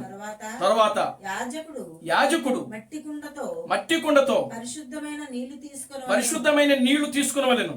మరియు యాజకుడు మందిరములో నేలనున్న ధూళి కొంచెము తీసుకుని ఆ నీళ్లలో వేయవలెను. తరువాత యాజకుడు యెహోవా సన్నిధిని ఆ స్త్రీని నిలబెట్టి ఆ స్త్రీ తల ముసుగును తీసి దోష విషయమైన నైవేద్యమును అనగా ఆ జ్ఞాపకార్థమైన నైవేద్యమును ఆమె చేతులలో ఉంచవలెను. శాపము పొందుచు చేదు నీళ్లు యాజకుని చేతిలో ఉండవలెను. యాజకుడు ఆ స్త్రీ చేత ప్రమాణం చేయించి ఆమెతో చెప్పవలసినదేమనగా ఏ పురుషుడును నీతో శయనింపని ఎడలను నీవు నీ భర్తకు ఆధీనురాలైనప్పుడు నీవు తప్పిపోయి అపవిత్రమైన కార్యము చేయక పోయిన ఎడల శాపము కలుగు చేయు. ఈ చేదు నీళ్ళ నుండి నిర్దోషివు కమ్ము. నీవు నీ భర్తకు ఆధీనురాలైనప్పుడు నీవు త్రోవ తప్పి అపవిత్రపరచబడిన ఎడల అనగా నీ భర్తకు మారుగా వేరొక పురుషుడు నీతో కూటమి చేసిన ఎడల యెహోవా నీ నడుము పడునట్లును నీ కడుపు ఉబ్బునట్లును చేయుట వలన యెహోవా నీ జనుల మధ్య నిన్ను శపథమునకును ప్రమాణమునకును ఆస్వాదముగా చేయునుగాక. శాపము కలుగునట్లు ఈ నీళ్లు నీ కడుపు ఉబ్బునట్లును నీ నడుము పడునట్లును చేయుటకు నీ కడుపులోనికి పోవునని చెప్పి యాజకుడు ఆ స్త్రీ చేత శపథ ప్రమాణము చేయించిన తరువాత ఆ స్త్రీ ఆమేనని చెప్పవలెను. అంటే ఒక వివాహమైనటువంటి స్త్రీ వేరే పురుషునితో ఒకవేళ ఆమె వెళితే, అక్రమ సంబంధం పెట్టుకుంటే, ప్రియులారా, ఆ అక్రమ సంబంధం పెట్టుకున్నటువంటి ఆ స్త్రీని దేవుని మందిరాన్ని దగ్గరికి, అంటే ప్రత్యక్ష గుడారం దగ్గరికి తీసుకుని వచ్చినప్పుడు ప్రధాన యాజకుడు ఏం చేస్తాడంటే నీళ్లు ఇస్తాడు. ఆ నీళ్లు కొన్ని నీళ్ళలో మట్టి కలిపిన నీళ్ళవి. ఆ నీళ్లు తాగిస్తాడంట. అప్పుడు తాగిచ్చినప్పుడు ఆ స్త్రీ యొక్క కడుపు ఏమవుతుందంటే ఉబ్బిపోతుందంట, నడుమేమైపోద్ది, పడిపోద్దంట. ఒకవేళ అలాగా అయినప్పుడు ఆ స్త్రీ ఏం చెప్పాలంట, ఈ విధంగా జరుగునుగా కానీ పలకాలంట. దేవునికి స్తోత్రం కలుగునుగా. హల్లెలూయా. అందుకే ఏ పురుషుడు వేరే స్త్రీతో అక్రమ సంబంధము పెట్టుకోకూడదు. ఏ స్త్రీ పరాయి పురుషుడితో అక్రమ సంబంధం పెట్టుకోకూడదు. ఒకవేళ అలా పెట్టుకుంటే ధర్మశాస్త్రం ప్రకారము ఆ స్త్రీకి రాళ్లతో కొట్టి చంపాలి. లేదా ఇదిగో ఆ దేవుడు మోషేతో సెలవిచ్చినప్పుడు మోషే ఏ విధంగా అయితే చేస్తున్నాడో ఆ విధంగా వాళ్ళకి చెయ్యాలి. అంటే తాను శాపము తానే కోరుకుంటున్నామే. ఇక్కడ మనం గమనిస్తే దేవుడు పలకట్లేదు ఇక్కడ ఆమెనని. దేవుడు మోషేకి చెప్పాడు. మోషే వచ్చి ఇప్పుడు ఇక్కడ ఇశ్రాయేలు సంఘానికి చెప్తున్నాడు. దేవుడు స్తోత్రం. హల్లెలూయా. మోషే ఎవరైనా, ఏ స్త్రీ అయినా సరే, ఏ పురుషుడైనా సరే, ఒకవేళ తప్పు చేస్తే, పాపము చేస్తే, అపవిత్రమైన కార్యాలు చేస్తే, ప్రియులారా గమనించండి, ఆ స్త్రీ ఇదిగో ఆమె అక్కడ ఏం చేయబడుతుందంటే శపథం చేయబడతా ఉంది. దేవుడి మందిరాన్ని దగ్గరికి తీసుకుని రాబడతా ఉంది. ఆమెను ఏం చేస్తున్నారంటే చెడిపోయినటువంటి ఆ నీళ్లు తాగిస్తా ఉన్నారు. అక్కడ మట్టితో కూడిన నీళ్లు తాగిస్తాం.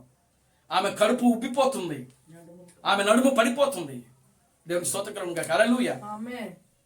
నిజంగా దీంట్లో ఇంకో ఆత్మీయ అర్థం ఉంది. ఇది మనం దీన్ని మళ్ళా ఒకసారి మనం ధ్యానం చేద్దాం. దేవుని స్తోత్రం. హల్లెలూయా. ప్రకటన గ్రంథములో మనకు కనబడతా ఉంటుంది. దాన్ని నేను మంచము పట్టించెదను, దాని నడుమును పడగొట్టేదనని ప్రకటన గ్రంథంలో ఉంటుంది. దేవుని స్తోత్రం. హల్లెలూయా. ఎవరనంటే యెజబెలు. దేవుడు మనకి మహిమ కలుగునుగా. హల్లెలూయా. యెజబెలు ఏం చేస్తుంది? తన మత్తురాలు చేత మత్తునెక్కించి వ్యభిచారం చేస్తూ, భూరాజులతో వ్యభిచారం చేస్తూ ఆమె ఏం చేస్తుందంట, అక్కడ తన మత్తు వలన వారికి మత్తులుగా చేస్తుందంట. కనుకనే దేవుడు ఏం చేస్తున్నాడంటే అక్కడ ఆమెను మంచం పట్టిస్తున్నాడు. దేవునికి స్తోత్రం హల్లెలూయా. కనుక ప్రియులారా గమనించండి, స్త్రీ అనగా అర్థం ఏంటంటే సంఘానికి సాదృశ్యం. ఆత్మీయంగా స్త్రీ అనగా ఆత్మీయ అర్థం ఏంటి? సంఘము. సరే, అవన్నీ మనం పక్కన పెడదాం. చూడండి ప్రియులారా, ఇక్కడ పాత నిబంధన ప్రకారము ఒక స్త్రీ ఒక పురుషుని, అంటే తాను వివాహమాడినటువంటి పురుషుని విడిచిపెట్టి ప్రియులారా విడిచిపెట్టి పరాయి పురుషుడితో ఆమె వెళితే అది తప్పు. అది వాక్యానుసారంగా వ్యభిచారము, శరీర సంబంధమైన వ్యభిచారము. దేవునికి స్తోత్రం హల్లెలూయా. కనుక అటువంటి స్త్రీని ఏం చేయాలంటున్నాడు ఇక్కడ అనంటే ప్రియులారా, ఈ యొక్క నీళ్లు తాగించాలి, శపథం చేయించాలంట. ముందు శపథం చేయించి ఆమె చేత నీళ్లు తాగించి ఆ కడుపు ఉప్పినప్పుడు, నడుము పడిపినప్పుడు ఆమె ఏం చేయాలంట? ఆమెను అని పలకాలంట. దేవునికి స్తోత్రం హల్లెలూయా.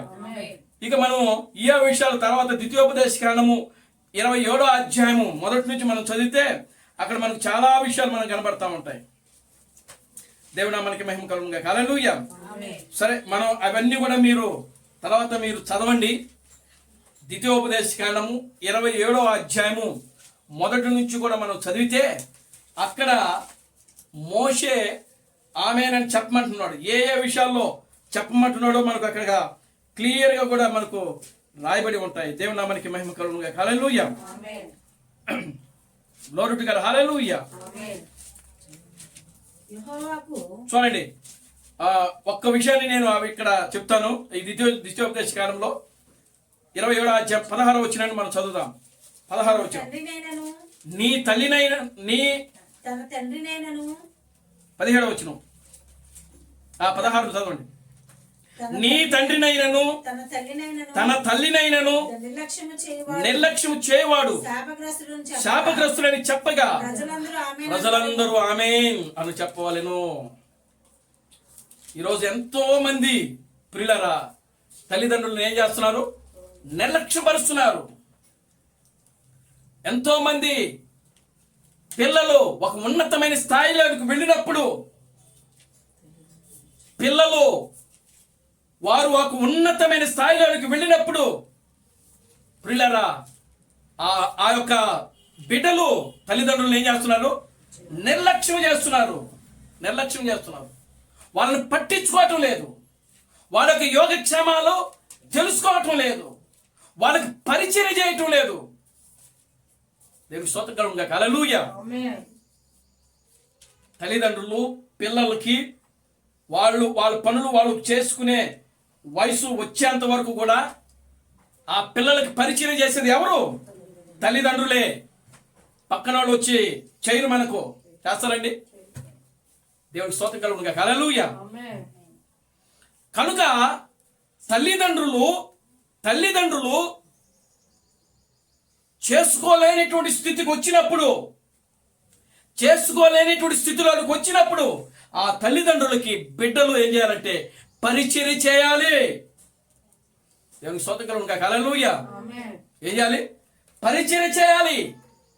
తల్లిదండ్రులు బిడ్డలకు ఏ పరిచర్య అయితే చేశారో అదే పరిచర్య బిడ్డలు తల్లిదండ్రులకు వాళ్ళ వృద్ధాప్య దశకు వచ్చినప్పుడు చెయ్యాలి. అది దేవుడు చెప్తున్నాడు ఇక్కడ.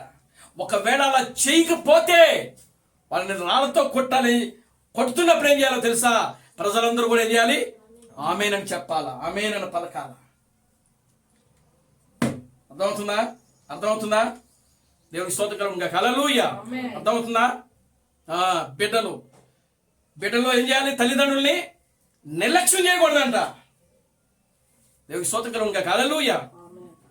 వాళ్ళు చేయగలిగినంత వరకు మీకు పరిచయం చేశారు, కానీ మీరు ఇప్పుడు వాళ్ళకి పరిచయం చేసే సమయం వస్తుంది. వాళ్ళకి ఒకనొక దినాన దేవుని నామానికి మహిమ కలుగునుగా హల్లెలూయా.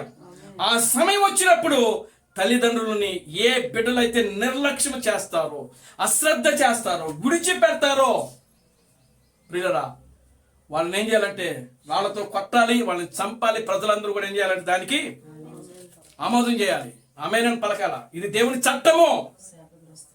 దేవుని స్తోత్రం హల్లెలూయా. ఇది దేవుని చట్టము. ఈ దేవుని యొక్క చట్టం కింద ఏ చట్టాలు పనికిరావు. దేవునికి స్తోత్రం హల్లెలూయా. తర్వాత ఇంకొక వచ్చిన మనం చూద్దాం. చూడండి 15వ వచనం చూడండి. యెహోవాకు హేమగా ఆ శిల్పి చేతులలో మలిచిన విగ్రహమునే గాని పోత విగ్రహమునే గాని చేసి చాటున ఉంచువాడు శాపగ్రస్తులని ఎలుగెత్తి ఇశ్రాయేలులందరితోనూ చెప్పగా ప్రజలందరూ కూడా ఆమేనని చెప్పాలంట. సంఘము ఇది, ఇశ్రాయేలు సంఘం ఇది. దేవుడు అక్కడ పలుకుతున్నాడు అంటే మోషే పలుకుతున్నాడు. మోషే పలికినప్పుడు అక్కడ ఏం చేస్తున్నారు? సంఘం ఏం చేయాలి? ఆమేనని చెప్పాలి. ఇశ్రాయేలు సంఘము ప్రజలందరూ కూడా. ఎవరికి స్తోత్రం కలుగునుగాక. హల్లెలూయా. ఒక శిల్పి చెక్కినటువంటి విగ్రహము దాచిపెట్టినప్పుడు, ఆమె దాచిపెట్టినప్పుడు, అది ఒక తెలిసినప్పుడు ప్రియులారా దాన్ని ఏం చేయాలంట? ఆమె శాపగ్రస్తులని చెప్పి ఎలుగెత్తి ప్రజలందరూ ఇశ్రాయేలులందరితో చెప్పగా ఆమేనని చెప్పవాలంట. దేవునికి స్తోత్రం కలుగునుగాక. Hallelujah. Glory to God. Hallelujah. కనుక ప్రియులారా గమనించండి, ఈ యొక్క విగ్రహమును ఒక స్త్రీ దాచుకుని వచ్చింది. ఈ తండ్రి ఇంటి దగ్గర నుంచి దాచుకుని వచ్చింది ఒక ఆమె, భర్తకి చెప్పకుండా. ఎవరు ఆమె? రాహేలు. ఎప్పుడైతే ఆ విగ్రహం తీసి బయట పెట్టిందో అక్కడే చచ్చిపోయింది ఆమె. విగ్రహాలు తీసుకొని రాకూడదు, మన ఇళ్లలో పెట్టుకోకూడదు. దేవునికి స్తోత్రం కలుగునుగాక. హల్లెలూయా. గనుక ప్రియమైన దేవుని బిడ్డలారా గమనించండి, ఆ రాహేలు ఏం చేసింది? తన యొక్క లాభాను తన యొక్క తండ్రి ఇంటి దగ్గర నుంచి కూడా ఒక విగ్రహాన్ని దాచిపెట్టుకొని వచ్చిందంట. ఎప్పుడైతే అది బయటపడిందో వెంటనే రాహేలు అక్కడికక్కడికే చనిపోయింది, అక్కడికక్కడికే మరణించింది ఆమె. దేవునికి స్తోత్రం కలుగునుగాక. హల్లెలూయా. చూడండి, నేను అన్ని విషయాలు చెప్పను కానీ కొన్ని విషయాలు మాత్రమే నేను చెప్తాను. చూద్దాం. 18వ వచనం. గుడ్డివాని త్రోవ తప్పించువాడు. చూసారా, చాలా మంది ఏం చేస్తారంటే గుడ్డివాడిని హేళన చేస్తూ ఉంటారు. దారిని పోయేటువంటి గుడ్డివాళ్ళు ఉంటారు, కర్ర పట్టుకొని ఇట్ట ఇట్ట కొట్టుకుంటూ రే చీకటి ఉంటుంది వాడికి, సరిగ్గా కళ్ళు కనబడవు, లేదా పూర్తిగా అంధులు ఉంటారు. ఆ అంధులు ఏం చేస్తారంట? వాడు ఏం చేస్తారంటే కొంతమంది ఉంటారు, కొంతమంది ఏం చేస్తారంటే త్రోవ తప్పిస్తారంట. గుడ్డివాడిని త్రోవ తప్పిస్తారంట. ఆ త్రోవ తప్పించేవాడు వాడు ఎవరంట? శాపగ్రస్తుడంట. గుడ్డివానికి త్రోవ చూపించవలసింది పోయి ఏం చేస్తున్నారు? వీళ్ళు త్రోవ తప్పిస్తున్నారు. ఆ త్రోవ తప్పించేవాడు శాపగ్రస్తుడు. అప్పుడు ఇశ్రాయేలు సంఘం అంతా కూడా ఏం చెప్పాలంటే ఆమేనని పలకాలంట. వాడిని రాళ్ళతో కొడుతున్నారు అక్కడ. చూసారా? దేవుని స్తోత్రం కలుగునుగాక. హల్లెలూయా. ఆమేన్. హల్లెలూయా. 19వ వచనం. పరదేశికే గాని తండ్రి లేని వానికి గాని విధవరాలకే గాని న్యాయము తప్పి తీర్పు తీర్చువాడు శాపగ్రస్తులని ప్రజలందరూ ఆమేనని చెప్పాలంట. దేవునికి స్తోత్రం కలుగునుగాక. హల్లెలూయా. ఇవన్నీ ఒక్కొక్కటి కానీ వివరిస్తా పోయినాం అనుకో ఇదే గంట అయిపోద్ది. దేవుడు నామానికి మహిమ కలుగునుగాక. హల్లెలూయా. కనుక మీరు అవన్నీ కూడా ఇంట్లో జాగ్రత్తగా చదవండి. ఆ విధంగా చేయడానికి, జీవించడానికి మీరు ప్రయత్నం చేయండి. ద్వితీయోపదేశకాండము 27వ అధ్యాయము 1 నుంచి 26 వచనాలు ఉన్నాయి. దాంట్లో 26 వచనాలు కూడా చదవండి. మొదటి నుంచి చదవండి. చదివితే మనం ఏ విధంగా జీవించాలి చూడండి. ఇక్కడ ఏమంటున్నాడంటే పరదేశికే కానీ తల్లిదండ్రులు లేని వారికే కానీ విధవరాలకే కానీ ఎవరికి కూడా న్యాయము తప్పి తీర్పు తీర్చకూడదని వాక్యంలో రాయబడింది. దేవుడికి స్తోత్రం కలుగునుగాక. హల్లెలూయా. వాక్యంలో రాయబడింది పరదేశి పక్షాన దేవుడు ఉంటాడు. తర్వాత విధవరాల పక్షమున ఆయన వ్యాజ్యమాడతాడని వాక్యంలో రాయబడింది. దిక్కులేని బిడ్డలకు ఆయనే దేవుడే దిక్కులేని వాక్యంలో రాయబడింది. దేవునికి స్తోత్రం కలుగునుగాక. హల్లెలూయా. వాళ్ళు ఎవరైనా అవ్వచ్చు, వాళ్ళు బయట వాళ్ళు ఎవరైనా అవ్వచ్చు. దేవుడు చూసేది ఒక్కటే, ఆమె విధవరాలా కాదా,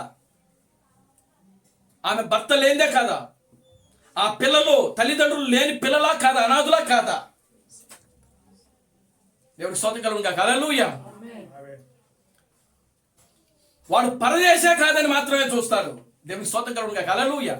పరదేశం అంటే ఇజ్రాయెల్ దేశం కానివాడు వేరొక దేశం నుంచి వచ్చి ఆ దేశంలో ఉన్నాడు అనుకోండి, ఎక్కడ ఇజ్రాయెల్ దేశంలో వాడికి అన్యాయం జరిగింది అనుకోండి, ఎవరైతే వాడికి అన్యాయం చేస్తున్నాడో ఆ అన్యాయం చేసేవాడు శాపగ్రస్తుడు. తల్లిదండ్రులు లేని బిడ్డలకు ఎవరైతే ఆ అన్యాయం చేస్తున్నాడో వాడు శాపగ్రస్తుడు. విధవరాలకి ఎవరైతే అన్యాయం చేస్తున్నాడో వాడు శాపగ్రస్తుడు. ఆ విధంగా శాపగ్రస్తుడు అయినప్పుడు మోషే పలికినప్పుడు ఆ ప్రజలందరూ కూడా ఏం చేయాలి? ఆ సంఘం అంతా కూడా ఆమేనని చెప్పాలి. అప్పుడు వాడిని రాళ్ళతో కూడా చంపుతారు. దేవునికి స్తోత్రం కలుగును గాక. హల్లెలూయా. కనుక ప్రియమైన దేవుని బిడ్డలారా, దేవుడు ఆయన ఆమేనని వాడు. ఆయన గ్లోరీ టు గాడ్. హల్లెలూయా. ఆయన ఆమేనని దేవుడు. ఆయనకి ఏదైతే ఇప్పుడు మనం చదివిన ఈ వాక్యాల్లో అవన్నీ కూడా దేవుని దృష్టికి యథార్థమైన మాటలు. అవి ఏ మాటలు? అవి యథార్థమైన మాటలు, నీతి మాటలు. అది నిజంగా మానవుని దృష్టిలో కూడా అవి యథార్థమైన మాటలే. దేవునికి స్తోత్రం కలుగును గాక. హల్లెలూయా. నిజంగా ఒక మనిషి చాటి విధవరాలకి ఎవడైనా అన్యాయం చేస్తాడా? నిజంగా మనిషి మానవత్వం ఉన్నవాడైతే ఎవ్వరు కూడా అన్యాయము, తల్లిదండ్రులని పిల్లలకు ఏ మనిషి కూడా అన్యాయము. ఒకవేళ ఆ వ్యక్తి అన్యాయం చేస్తున్నాడంటే ఆ వ్యక్తి మనిషి కాదు, ఆ వ్యక్తి మనిషి కాదు, మృగం. దేవునికి స్తోత్రం కలుగును గాక. హల్లెలూయా. కనుక ప్రియమైన దేవుని బిడ్డలారా, ఆ వ్యక్తిని ఆ విధంగా కొడుతున్నప్పుడు ప్రజలు ఏం చేయాలంటే ఆమేన్. ఇశ్రాయేలు సంఘం ఏం చేయాలంటే ఆమేన్ అని పలకాలంట. దేవునికి స్తోత్రం కలుగును గాక. Hallelujah. Amen. Glory to God. Hallelujah. చూడండి ప్రియమైన దేవుని బిడ్డలారా, ఇంకా మరొక కార్యాన్ని మనం చూద్దాం. పరిశుద్ధ గ్రంథములో నుండి ద్వితీయోపదేశకాండం, దినవృత్తాంతాలు, మొదటి దినవృత్తాంతాలు 16వ అధ్యాయము.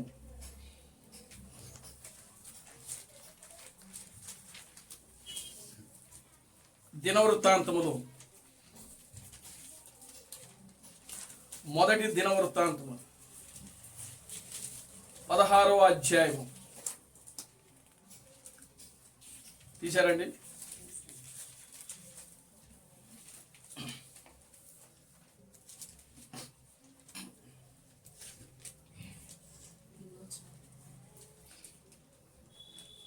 పదహారో అధ్యాయములో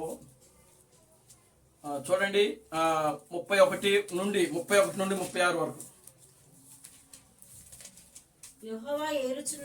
యెహోవా ఏలుచున్నాడని జనములలో చూడండి ఇక్కడ, యెహోవా ఏలుచున్నాడని జనములలో సాటించుడి. ఆకాశములు ఆనందించును గాక, భూమి సంతోషించును గాక, సముద్రమును దాని సంపూర్ణతయు ఘోషించును గాక, వాటి యందుండు సర్వమును సంతోషించును గాక. యెహోవా వేంచేయుచున్నాడు, భూజనులకు తీర్పు తీర్చుటకై యెహోవా వేంచేయుచున్నాడు. ఆయన సన్నిధిని ఉత్సహించును. యెహోవా దయాళుడు, ఆయన కృప నిరంతరమును. ఆయనను స్తుతించుడి. దేవా మా రక్షక, మమ్మల్ని రక్షించుము, మమ్మల్ని చేర్చుకును. మేము నీ పరిశుద్ధ నామమునకు కృతజ్ఞతాస్తుతులు చెల్లించుచున్నాము. నిన్ను స్తుతించుచు ఉత్సహించునట్లు అతిశయించునట్లు అన్ని జనుల వశము నుండి మమ్మను విడిపింపుము అని ఆయనను బతిమాలుకొనుడి. ఇశ్రాయేలులకు దేవుడైన యెహోవా యుగ యుగములన్నిటిను స్తోత్రమునందును గాక.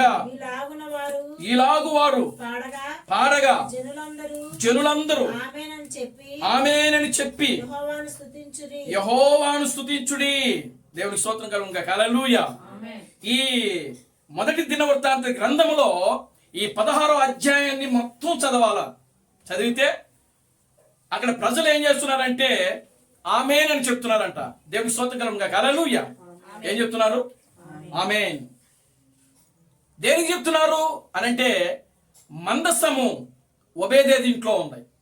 ఎక్కడుందండి? ఒబేదేదు అనేటువంటి ఒక వ్యక్తి ఇంట్లో ఉంది. దావీదు మందసం కోసము దావీదు యొక్క పురములో ఒక సపరేట్గా ఒక గుడారాన్ని కట్టాడు. దావీదు ఒక పురాన్ని కట్టాడు. ఇప్పుడు దావీదు ఏం చేసినాడంటే ఆ యొక్క ఒబేదేదు ఇంట్లో నుంచి మందసాన్ని తీసుకొని వస్తున్నాడు. ఎక్కడికి? దావీదు యొక్క పురమునకు. దేవుని స్తోత్రం కలుగును గాక. హల్లెలూయా. అప్పుడు తీసుకుని వచ్చినప్పుడు జరిగిన సందర్భం ఇదంతా కూడా. దేవుని స్తోత్రం కలుగును గాక. హల్లెలూయా. అప్పుడు ఆ ఒబేది మందస్సు తీసుకుని వస్తున్నప్పుడు ప్రజలు సంతోషించుచు, చప్పట్లు కొడుతూ, వాద్యములు వాయించుచు, సితారాతో నాట్యము చేయొచ్చు ఆ మందసాన్ని తీసుకుని రావటం జరుగుతూ ఉంటుంది అక్కడ. దేవుని స్తోత్రం కలుగును గాక. హల్లెలూయా. దేవుడు అక్కడ అనేకమైనటువంటి అద్భుతమైన కార్యములు, ఆశ్చర్య కార్యములు, గొప్ప కార్యములు జరిగిస్తూ ఉంటున్నాడు. అందుకే దావీదు ఏమంటున్నాడంటే అక్కడ యెహోవా దయాళుడు, ఆయన కృప నిరంతరమును గాక అని చెప్పినప్పుడు ప్రజలు గట్టిగా సంతోషముతో, ఆనందముతో గంతులు వేస్తూ దానికి ఏం చెప్పాలంటే ఆమేన్. దేవుని స్తోత్రం కలుగును గాక. హల్లెలూయా. మన రాజు ఏలుతున్నాడు, మన రాజు ఏలుతున్నాడు, ఆయన వెయిట్ చేయబోతున్నాడు.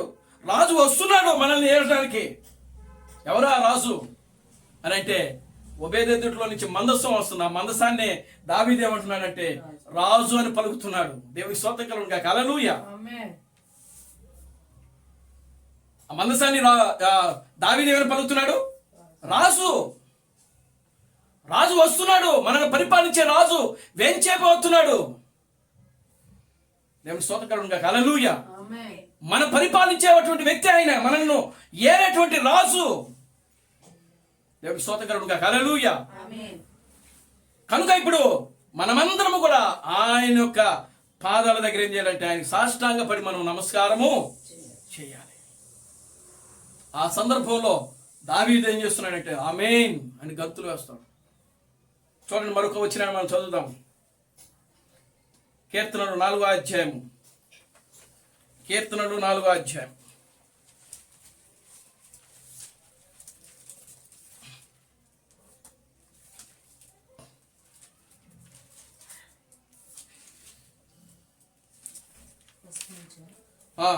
నా నీతికి ఆధారమగు దేవా, నా నీతికి ఆధారమగు దేవా, మొరపెట్టినప్పుడు నాకు ఉత్తరమిమ్ము. ఇరుకులో నాకు విశాలత కలుగు చేసిన వాడు నీవే. నన్ను కరుణించి నా ప్రార్థన అంగీకరించుము. నరులారా ఎంతకాలము నా గౌరవమును అవమానముగా మార్చెదరు. ఎంతకాలము క్షమించండి 41వ అధ్యాయం. 41వ అధ్యాయం కీర్తనలు 41వ అధ్యాయం 13వ వచనం. 41 కీర్తనలు 41:13. ఇశ్రాయేలు దేవుడైన యెహోవా శాశ్వత కాలము నుండి శాశ్వత కాలము వరకు స్తుతింపబడును గాక. ఆమేన్. ఆమేన్. చూసారా? శాశ్వత కాలము నుండి శాశ్వత కాలము వరకు ఎవరు వెళ్తున్నారు? నీ దేవుడైన యెహోవా ఏలుచున్నాడు. దేవుడి స్తోత్రం కలుగును గాక. హల్లెలూయా. 72వ అధ్యాయం 19వ వచనం. కీర్తనలు 72వ అధ్యాయం 19వ వచనం. ఆయన మహిమగల నామము నిత్యము స్తుతింపబడును గాక. సర్వభూమియు ఆయన మహిమతో నిండి ఉండును గాక. ఆమేన్. ఆమేన్. ఇప్పుడు ఎందుకు మనం ఆమేన్ అని చెప్పాలి ఇప్పుడు అని అంటే, ఎప్పుడు కూడా మనం ఇప్పుడు ఈ విషయాలు మనం ఖచ్చితంగా చెప్పాల్సిన విషయాలు ఇవి. దేవుడి స్తోత్రం కలుగును గాక. హల్లెలూయా. మరలా చదవండి ఆ వాక్యం ఒకసారి. చూడండి, దేవుడైన యెహోవా ఇశ్రాయేలు యొక్క దేవుడు స్తుతింపబడును గాక. ఆయన మాత్రమే ఆశ్చర్య కార్యములు చేయవాడు. ఆయన మహిమగల నామము నిత్యము స్తుతింపబడును గాక. ప్రతి ఒక్కరు కూడా ఈ మాట ప్రతి రోజు చెప్పాలి. ఏమని? ఆయన నామము నిత్యము స్తుతింపబడును గాక. సర్వభూమియు ఆయన మహిమతో సర్వభూమియు ఆయన మహిమతో నిండియుండును గాక. ఆమేన్. ఆమేన్. ఆమేన్ అని పలకాల ప్రజలు. దేవుడికి స్తోత్రం కలుగును గాక. హల్లెలూయా. ఈ భూమి అంతా కూడా ఆయన ప్రజలతో నింపబడాలి. ఆమేన్ అనే పదంతో నింపబడాలి. దేవుడికి స్తోత్రం కలుగును గాక. హల్లెలూయా. ఎందుకు ఆయన ఏలబోతున్నాడు? ఆయన నామము ఏలబోతుంది ఈ ప్రపంచాన్ని. దేవుడికి స్తోత్రం కలుగును గాక. హల్లెలూయా. ఏం చెప్తున్నాడండి ఆయన? చదవండి, మళ్ళా చదవండి ఆ వాక్యాన్ని. ఆయన మాత్రమే ఆశ్చర్య కార్యములు చేయవాడు. ఎవరు? ఆ గొప్ప యెహోవా. దేవుడికి స్తోత్రం కలుగును గాక. హల్లెలూయా. ఆయన మాత్రమే ఆశ్చర్య కార్యములు చేయవాడు. ఆయన మహిమగల నామము నిత్యము స్తుతింపబడును గాక. దేవుడికి స్తోత్రం కలుగును గాక. హల్లెలూయా. దావీదు ఏమంటున్నాడండి ఈ మాటలో? సర్వభూమియు ఆయన మహిమతో నిండి ఉంటుంది. ఈ 72వ కీర్తనలో ఏమంటున్నాడు? సర్వభూమియు ఆయన మహిమతో సర్వభూమియు ఆయన మహిమతో నిండి ఉండును గాక. క్రీస్తు థామస్ ఈ మాట పలికాడు ఆయన కూడా. ఆమేన్. దేవునికి స్తోత్రం కలుగును గాక. హల్లెలూయా. స్తోత్రం. క్రీస్తు థామస్ కూడా ఇదే మాట పలుకుతా ఉన్నాడు. ఆయనే నిజమైన దావీదు. ఆమేన్. దావీదు కాలం నుంచి ఇప్పటి వరకు కూడా ఆయన మహిమతో నింపబడ్డా. కానీ ఇప్పుడు ఈ భూమిని ఆకాశాన్ని దేవుడు తన యొక్క స్వాధీనంలోనికి తీసుకొని పోతున్నాడు. ఆమేన్. దేవుడు ఈ భూమిని ఆకాశమును తన యొక్క స్వాధీనంలోకి తీసుకోబోతున్నాడు. దేవుడు ఆయన వీటిని, ఈ ఆకాశాన్ని భూమిని ఎప్పుడైతే తన యొక్క స్వాధీనంలోకి తీసుకుంటాడో అప్పుడు సర్వభూమి మీద ఆయన మహిమతో నింపబడుతుంది. దేవుడికి స్తోత్రం కలుగును గాక. హల్లెలూయా. అప్పుడు వ్యభిచారం ఉండదు, దుఃఖం ఉండదు, బాధలు ఉండవు, కన్నీళ్ళు ఉండదు. సర్వభూమి మీద ఆయన మహిమతో కప్పబడిపోతుంటది.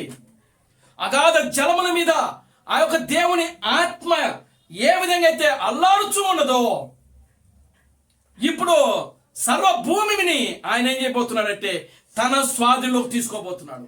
ఆయన తన మహిమతో కప్పబోతున్నాడు. ఆయన అప్పుడు ప్రజలందరూ కూడా ఏం చేయాలంటే ఆమేన్, సంఘం ఆమేన్ అని చెప్పాలి. ఆమేన్.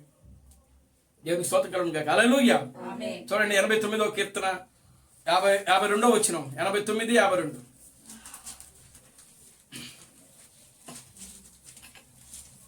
త్వరగా చదవండి. యెహోవా నిత్యము స్తుతినందును గాక. యెహోవా నిత్యము స్తుతినందును గాక. ఆమేన్. ఆమేన్. ఆమేన్. ఆమేన్. ఆమేన్. దేవునికి స్తోత్రం కలుగును గాక. హల్లెలూయా. ఆమేన్. యెహోవా నిత్యము కూడా ఏం చేయబడాలి? ఆయన స్తుతినందును గాక. స్తుతింపబడాలి. స్తుతినందును గాక అంటే అర్థం ఏంటి? స్తుతింపబడాలి. ఆయన పరిశుద్ధుడు, పరిశుద్ధుడు, పరిశుద్ధుడని గాన ప్రతిగానాలతో ఈ భూమి మీద నుంచి ఆయనకి చేరాలా. స్తుతి నిత్యము స్తుతి. దేవుని నామానికి మహిమ కలుగును గాక. హల్లెలూయా. ఆమేన్. నిత్యము స్తుతించే వాళ్ళు ఉండాలండి ఆయనకి. నిత్యము, ప్రతిరోజు, ప్రతి దినము, ప్రతి క్షణము, ఏదో ఒక రోజు కాదు, ఏదో ఒక రోజు కాదు, లేకపోతే వారానికి ఒక రోజు కాదు, నిత్యము. లేదా నెలకు ఒక రోజు కాదు, లేదా సంవత్సరానికి ఒక రోజు కాదు. ప్రియమైన దేవుని బిడ్డలారా, నిత్యము నిత్యము నిత్యము ఆయన ఏం చేయాలండి? స్తుతించుదు. స్తుతిస్తానే ఉండాలి. దేవుని నామానికి మహిమ కలుగును గాక. హల్లెలూయా. ఆమేన్. చూడండి, ఇంకా మరొక కార్యాన్ని మనం చూద్దాం. నెహెమ్యా దినాల్లో కూడా, నెహెమ్యా దినాల్లో ప్రజలు ఆమేనని చెప్పారు. నెహెమ్యా దినాల్లో చూడండి, పరిశుద్ధ గ్రంథములో నుండి నెహెమ్యా గ్రంథము 8వ అధ్యాయము మొదటి నుంచి మనం చదువుదాం. నెహెమ్యా గ్రంథం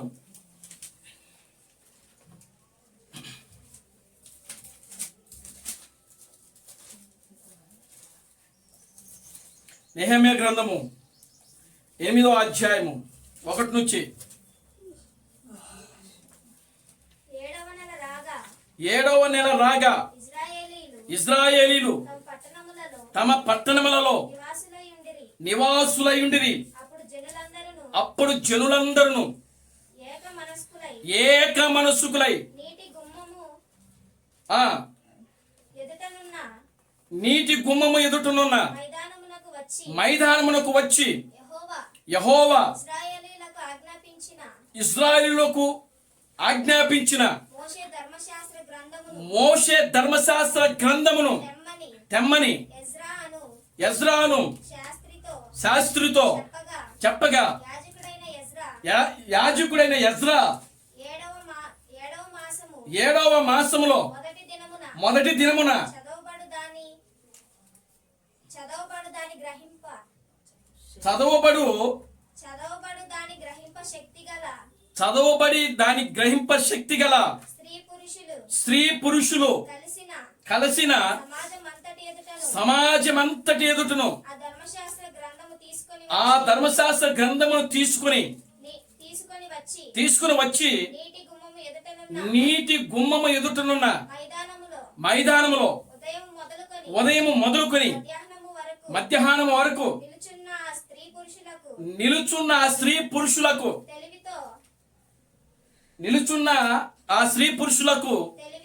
తెలివితో వినగల వారందరికి చదివి వినిపించుచు వచ్చిరి.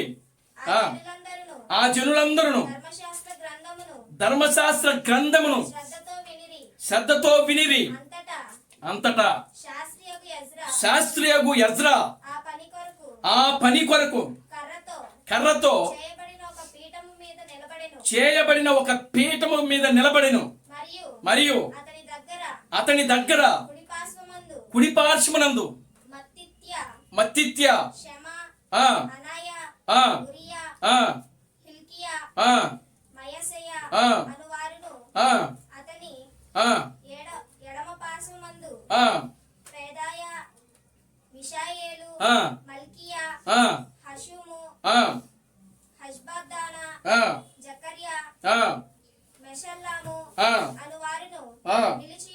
నిలిచి ఉండిరి. అప్పుడు యెజ్రా అందరికంటే ఎత్తుగా నిలబడి ఆ ప్రజలందరూ చూచుచుండగా గ్రంథమును విప్పెను. విప్పగానే జనులందరూ నిలబడి యెజ్రా మహాదేవుడైన యెహోవాను స్తుతింపగా జనులందరూ వారి చేతులెత్తి ఆమేన్ ఆమేన్ అని పలుకుచు నేలకు ముఖములు వంచుకొని యెహోవాకు నమస్కరించిరి. దేవునికి స్తోత్రం కలుగును. హల్లెలూయా. ఇక్కడ యెజ్రా అనేటువంటి వ్యక్తి, నెహెమ్యా కాలంలో యెజ్రా అనేటువంటి వ్యక్తి ఉన్నాడు. ఆయన ఒక శాస్త్రి. ఆయన యెహోవా ధర్మశాస్త్రం, మోషే ధర్మశాస్త్రాన్ని ప్రజలకు చదవడానికి వినిపించడానికి ఆయన ఏం చేసినాడంటే అక్కడ ఆ మైదానంలో ఒక పెద్ద పీఠమును కట్టుకున్నాడు. ఆయన దేవునికి స్తోత్రం కలుగును. హల్లెలూయా.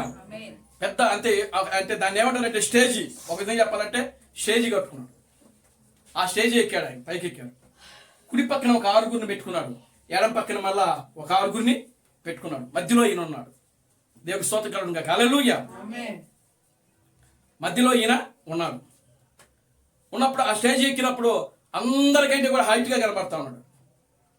ఆడ ఉన్నప్పుడు అప్పుడు మోషే ఆ ధర్మశాస్త్ర గ్రంథాన్ని తీసుకుని వచ్చి ప్రజలకి దాని అంతా కూడా ఎప్పుడైతే ఆ ధర్మశాస్త్ర గ్రంథాన్ని తీసుకుని వచ్చి ఆ యొక్క దాన్ని విప్పుతున్నాడో, ఆ విప్పుతున్నప్పుడు ప్రజలందరూ కూడా ఏం చేస్తున్నారంటే అక్కడ వినగలిగిన వారందరూ కూడా చదివి వినిపించుచు చదవండి. చదివి వినిపించుచు వచ్చెను. ఆ జనులందరూ చూడండి, ఆ ప్రజలందరూ కూడా ధర్మశాస్త్ర గ్రంథమును ఎలా విన్నారంట? శ్రద్ధగా విన్నారంట. అంతటి శాస్త్రి అయిన యెజ్రా ఆ పని కొరకు కర్రతో చేయబడిన ఒక పీఠము మీద నిలబడెను. దేవునికి స్తోత్రం కలుగును. హల్లెలూయా. చూడండి, ఆ పీఠం మీద నిలబడి ఏం చేస్తున్నాడంట? ఒక గ్రంథాన్ని తీసుకొస్తున్నాడంట. ఏ గ్రంథం అది అంటే అది ఇంకా ఎవ్వరు కూడా తెరవబడిన గ్రంథం అది. దేవునికి స్తోత్రం కలుగును. హల్లెలూయా.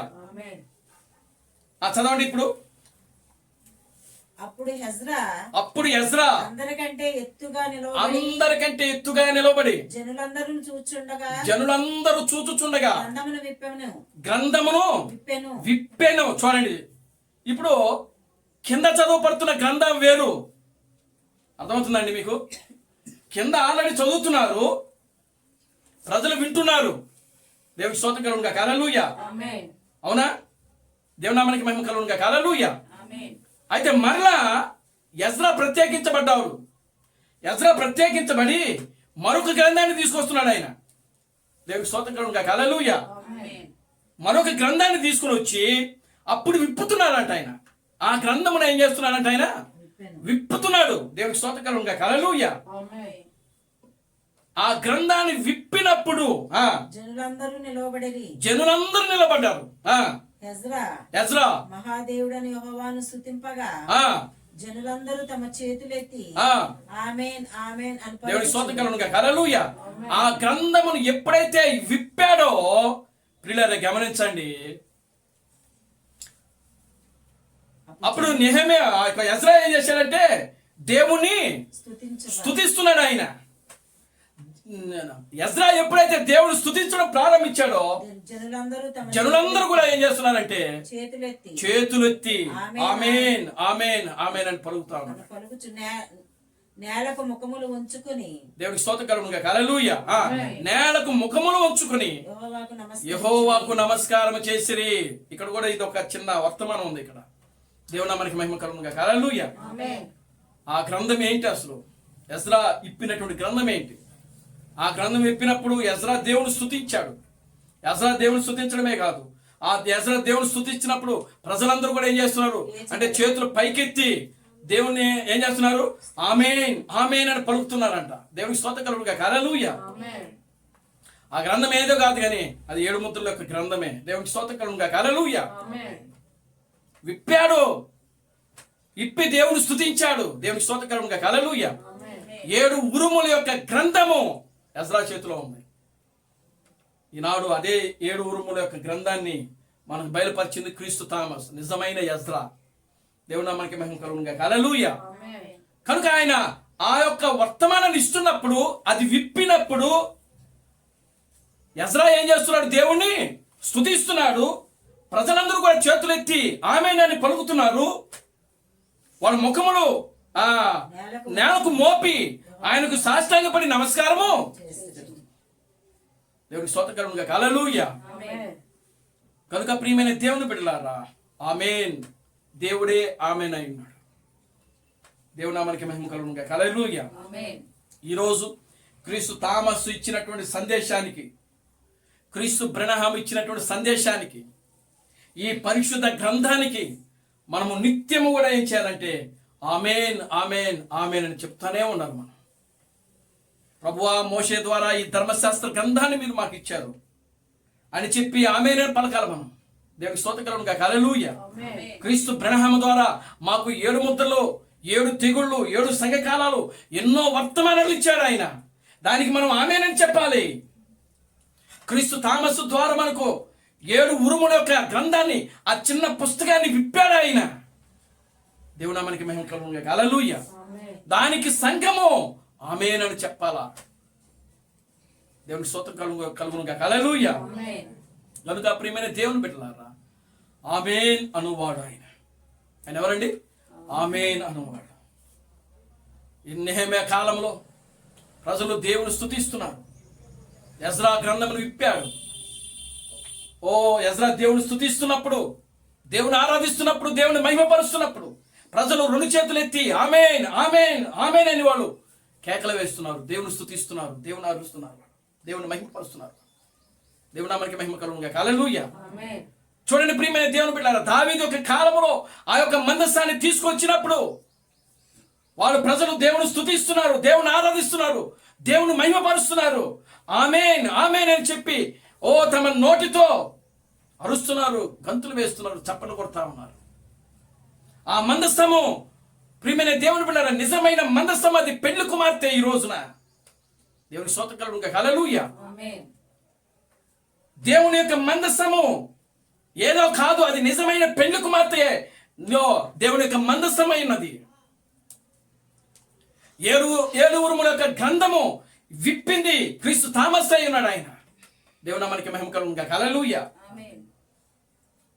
ప్రియులారా, దావీదు యొక్క కాలంలో, నెహెమ్యా యొక్క కాలంలో, ఈ యొక్క మోషే యొక్క కాలంలో, ఆదాము యొక్క కాలంలో దేవుడు పలుకుతా ఉన్నాడు ఆమేన్ ఆమేన్ ఆమేన్. ఈరోజు అదే దేవుడు లవోదియ యొక్క సంఘ కాలంలోకి వచ్చి ఆమేన్ అని పలుకుతున్నాడు ఆయన. దేవునికి స్తోత్రం కలుగును గాక. హల్లెలూయా. ఏమండి, అదే దేవుడు ఇప్పుడు నవోదయ సంఘ కాలంలోకి వచ్చి ఆమేన్ అని పలుకుతున్నాడు ఆయన. ఆమేన్ అను వాడితో ప్రారంభమై ఏదేను తోటలో ఆదాము పక్క నుండి ఏ దేవుడైతే ఆమేన్ అని పలికాడో అదే దేవుడు ఇప్పుడు నవోదయ సంఘ కాలంలో ప్రత్యక్షమవుతున్నాడు ఆయన. దేవునికి స్తోత్రం కలుగును గాక. హల్లెలూయా. నవోదయ సంఘ కాలంలో ప్రత్యక్షమయ్యి ఏం చేస్తున్నాడు దేవుడు? దేవుడు నామానికి మహిమ కలుగును గాక. హల్లెలూయా. ఆయన 7 ముద్రలు విప్పుతున్నాడు ఆయన. ప్రపంచాన్ని తిరుగుతున్నాడు ఆయన. ఓ కుంటి వారికి కాళ్ళు ఇస్తున్నాడు, గుడ్డి వారికి చూపిస్తున్నాడు, కుష్ఠరోగులను స్వస్థపరుస్తున్నాడు, చెవిటి వారికి చెవుడిస్తున్నాడు ఆయన. చనిపోయిన వారిని లేపి నడిపిస్తా ఉన్నాడు. సంఘం ఇక్కడ ఏం చేస్తుంది? ఆమేన్ అని పలుకుతా ఉన్నది. నిజమైన వధువు. దేవుని స్తోత్రం కలుగును గాక. హల్లెలూయా. క్రీస్తు థామసు భూమి మీద ఉన్నప్పుడు ఆయన 7 ఉరుములు బయలుపరుస్తా ఉన్నాడు ఆయన. దేవుని నామానికి మహిమ కలుగును గాక. హల్లెలూయా. ఓ నిజమైనటువంటి ఆదాము, నిజమైనటువంటి ఆదాము క్రీస్తు థామసు ఆయన ఏ వాక్యం అయితే చెప్తున్నాడో, ఏ వాక్యం అయితే పలుకుతున్నాడో క్రీస్తు థామసు, ఆ థామస్ ఇచ్చేటువంటి వాక్యానికి దేవుడు పక్క నుండి ఆయన ఏం చేస్తున్నాడంటే ఆమేన్ అని పలుకుతా ఉన్నాడు ఈ రోజున. దేవుని స్తోత్రం కలుగును గాక. హల్లెలూయా. ఆదాము చూడండి, ఏదైనా తోటలో పక్కన ఉన్నప్పుడు ఆదాము పేర్లు పెట్టినప్పుడు దేవుని స్తోత్రం కలుగును గాక. హల్లెలూయా. అప్పుడు వధువు లేదు. అప్పుడు ఆదాముకి వధువు లేదు. దేవునికి స్తోత్రం కలుగును గాక. హల్లెలూయా. ఇప్పుడైతే ప్రియులారా గమనించండి, క్రీస్తు థామసు భూమి మీదకి వచ్చినప్పుడు, ఆయన పుత్ర స్వీకారం పొందినప్పుడు, దేవుడు కుమారుడిగా ఆయన స్వీకరించబడినప్పుడు, నిజమైనటువంటి ఆదాముగా స్వీకరించబడినప్పుడు, ప్రియులారా ఆయన ఒక్కొక్క మాట పలుకుతున్నప్పుడు, ప్రియులారా దేవుడు పక్కన ఉన్నాడు. క్రీస్తు బ్రహ్మ పక్కన ఉండి దానికి ఏం చేస్తున్నాడంటే ఆమేన్ అని పలుకుతా ఉన్నాడు. ఇప్పుడు నిజమైన ఎదురులోకి వచ్చేసాం మనం. దేవునికి స్తోత్రం కలుగును గాక. హల్లెలూయా. ఆమేన్. హల్లెలూయా. అప్పుడు ఆదాము దేవుడే. దేవుని స్తోత్రం కలుగును గాక. హల్లెలూయా. క్రీస్తు బ్రహ్మ భూమి మీద ఉన్నప్పుడు కూడా నిజంగా అప్పుడు ఆయన వెంబడిస్తున్నటువంటి వాళ్ళందరూ కూడా నిజమైన వధువు కాదు అది. కానీ వధువుని పిలిచాడు ఆయన. కానీ వాళ్ళు వాక్యాన్ని గ్రహించలేని స్థితిలో ఉన్నారు ఈ రోజున. దేవుడు నామానికి మహిమ కలుగును గాక. హల్లెలూయా. ఈ రోజు దేవుడు మనకు ఒక పరిపూర్ణమైనటువంటి ప్రత్యక్షతను, బయలుపాటును దేవుడు మనకు అనుగ్రహిస్తా ఉన్నాడు ఆయన. దేవునికి స్తోత్రం కలుగును గాక. హల్లెలూయా. చూడండి, దేవుని నోట్లో ఏముంటుంది? వాక్యం ఉంటుంది. దేవుని నోట్లో వాక్యం ఉంటుంది. పెండ్లి కుమార్తె యొక్క నోట్లో కూడా వాక్యం ఉంటుంది. దేవునికి స్తోత్రం కలుగును గాక. హల్లెలూయా. ఇది క్రీస్తు బ్రహ్మ ఇస్తున్నటువంటి వర్తమానం. ఇది దేవుడు ఏ వాక్యాన్ని అయితే పలికాడో ప్రియులారా ఆ వాక్యానికి ఆయనే ఆమెనే చెప్తా ఉన్నాడు. క్రీస్తు బ్రహ్మ ఒకరోజు ఆయన వేటకి వెళ్ళాడు. వేటకి వెళ్ళినప్పుడు అక్కడ ఏవి కూడా వేటకి పడలేదు ఆయనకి. ఆయన తిరిగి మళ్ళా వచ్చేస్తా ఉన్నాడు. దేవుని స్తోత్రం కలుగును గాక. హల్లెలూయా. అప్పుడు దేవుడి స్వరం ఆయనకి వినబడింది. ఒక స్వరం ఆయనకి వినబడింది. నువ్వు ఎందుకు వస్తున్నావు? నువ్వు మళ్ళా పలుకు. దేవునికి స్తోత్రం కలుగును గాక. హల్లెలూయా. నువ్వు పలికినప్పుడు నీకు ఉడుతలు వస్తాయి అని చెప్పినప్పుడు ఆయన పలికాడు. అక్కడ ఆయన పలికినప్పుడు ఉడుతులు వచ్చాయి. దేవుని నామానికి మహిమ కలుగును గాక. హల్లెలూయా. దేవుడు ఆయనకు ఆమేన్ అని చెప్తున్నాడు అక్కడ ఉండి. దేవుని నామానికి మహిమ కలుగును గాక. హల్లెలూయా. ఆయన పలుకుతున్నాడు. ఆయన పలికినప్పుడు అక్కడ ప్రియులారా గమనించండి, దేవుడు ఆమేన్ అని చెప్తున్నాడు. క్రీస్తు థామస్సు వర్తమానం ఇస్తున్నప్పుడు ఆ వర్తమానం అప్పుడున్న ప్రజలు దాన్ని గ్రహించలేని స్థితిలో ఉన్నారు. కానీ దేవుడు పక్క నుండి ఏం చేస్తున్నాడంటే ఆమేన్ అని పలుకుతా ఉన్నాడు అక్కడ. ఒకవేళ వాళ్ళకి అర్థం కాకపోవచ్చు, కానీ ఈ రోజు దాన్ని అర్థం చేసుకునే ప్రజలు భూమి మీదకి వచ్చారు. దేవుని నామానికి మహిమ కలుగును గాక. Hallelujah. Glory to God. Hallelujah. Amen అనువాడు నమ్మకమైన సత్య సాక్షి, దేవుని సృష్టికి ఆదినైన వాడు ఆయనే. సమస్తము కూడా ఆయనే. దేవుడు ముగ్గురు కాదు, దేవుడు ఇద్దరు కాదు, దేవుళ్ళు నలుగురు కాదు, ఒకే ఒక దేవుడు. దేవునికి స్తోత్రం కలుగును గాక. హల్లెలూయా. ఆ ఒక్క దేవుడే తండ్రిగా ఉన్నాడు. ఆ ఒక్క దేవుడే కుమారుడుగా ఉన్నాడు. ఆ ఒక్క దేవుడే పరిశుద్ధాత్మగా ఉన్నాడు. ఆ ఒక్క దేవుడే ఈ రోజున నీలో నాలో ఆయన ప్రియులరా నీ శరీరాన్ని నా శరీరాన్ని ఆయన ఉపయోగించుకుంటా ఉన్నాడు ఈ రోజున. దేవుని నామానికి మహిమ కలుగును గాక. హల్లెలూయా. కనుక ఆయనే ఆమేనై ఉన్నాడు. ఆయన ఆమేనై ఉన్నప్పుడు ఆయన యొక్క భార్య పెళ్లి కుమార్తె వధువు కూడా ఏమై ఉన్నదంటే ఆమేనై ఉన్నది. నీవు నేను కూడా ఆమేనై ఉన్నాం. నీవు నేను కూడా ఆయనలో భాగమై ఉన్నాం. నీవు నేను కూడా ఆయనలో సగమై ఉన్నాం. దేవుని స్తోత్రం గాక. హల్లెలూయా. దేవుడు ఏదైతే అయి ఉన్నాడో ఆయన భార్య కూడా అదే అయి ఉన్నది. ఆయన ఆమేన్ అయి ఉన్న దేవుడు. దేవుని నామానికి మహిమ కలుగును గాక. హల్లెలూయా. కనుక ప్రియమైన దేవుని బిడ్డలారా, ఆమేన్ అనువాడు నమ్మకమైన సత్య సాక్షి, దేవుని సృష్టికి ఆదినైన వాడు. కనుక ఆయన ఆమేన్ అయిన దేవుడు. ఆయన మొదటి నుంచి ఆమెన్ అనుకుంటూ ఈ చివరి కాలంలో కూడా ఆమెన్తోనే ఆయన ఏం చేస్తున్నాడంటే ముగించేస్తున్నాడు. దేవునికి స్తోత్రం గాక. హల్లెలూయా. ఏం చేస్తున్నాడు? ఆమెన్తో ప్రారంభించాడు, మరలా తిరిగి ఆమెన్తోనే ముగిస్తున్నాడు. అందుకే ఆయన మొదటివాడు కనపటివాడు అన్నది ఊరినే కాదు. మొదటివాడు ఆమెనంతో వచ్చాడు, మళ్ళా కనపటివాడు కూడా ఏం చేస్తున్నాడు? ఆమెనంతోనే పోతున్నాడు. ఆయన ఆది అంతము. దేవునికి స్తోత్రం గాక. హల్లెలూయా. ఆయన ఆది అంతము. ఆయనే ఆది అయి ఉన్నాడు, ఆయనే అంతమై ఉన్నాడు. దేవునికి స్తోత్రం గాక. Hallelujah. Glory to God. Hallelujah. కనుక ప్రియమైన దేవుని బిడ్డలారా, మొదటివాడు కడపటివాడు ఆది అంతము అల్ఫా ఒమేగా సమస్తము ఆయనే. దేవుని నామానికి మహిమ కలుగును గాక. హల్లెలూయా. మధ్యలో ఆయన వేసిన ఈ క్యారెక్టర్లో అంటే క్యారెక్టర్ అంటే మధ్యలో ఆయన వేసిన పాత్రలు ఏవైతే ఉన్నావో ఆ పాత్రలు జనానికి అర్థం కాక ఏమనుకుంటున్నారంటే దేవుడు ఒక్కడో లేకపోతే ఇద్దరు ముగ్గురు అని చెప్పి రకరకాలుగా భావిస్తున్నారు. కానీ అలా కాదు, దేవుడు ఒక్కడే. దేవునికి స్తోత్రం కలుగును గాక. హల్లెలూయా.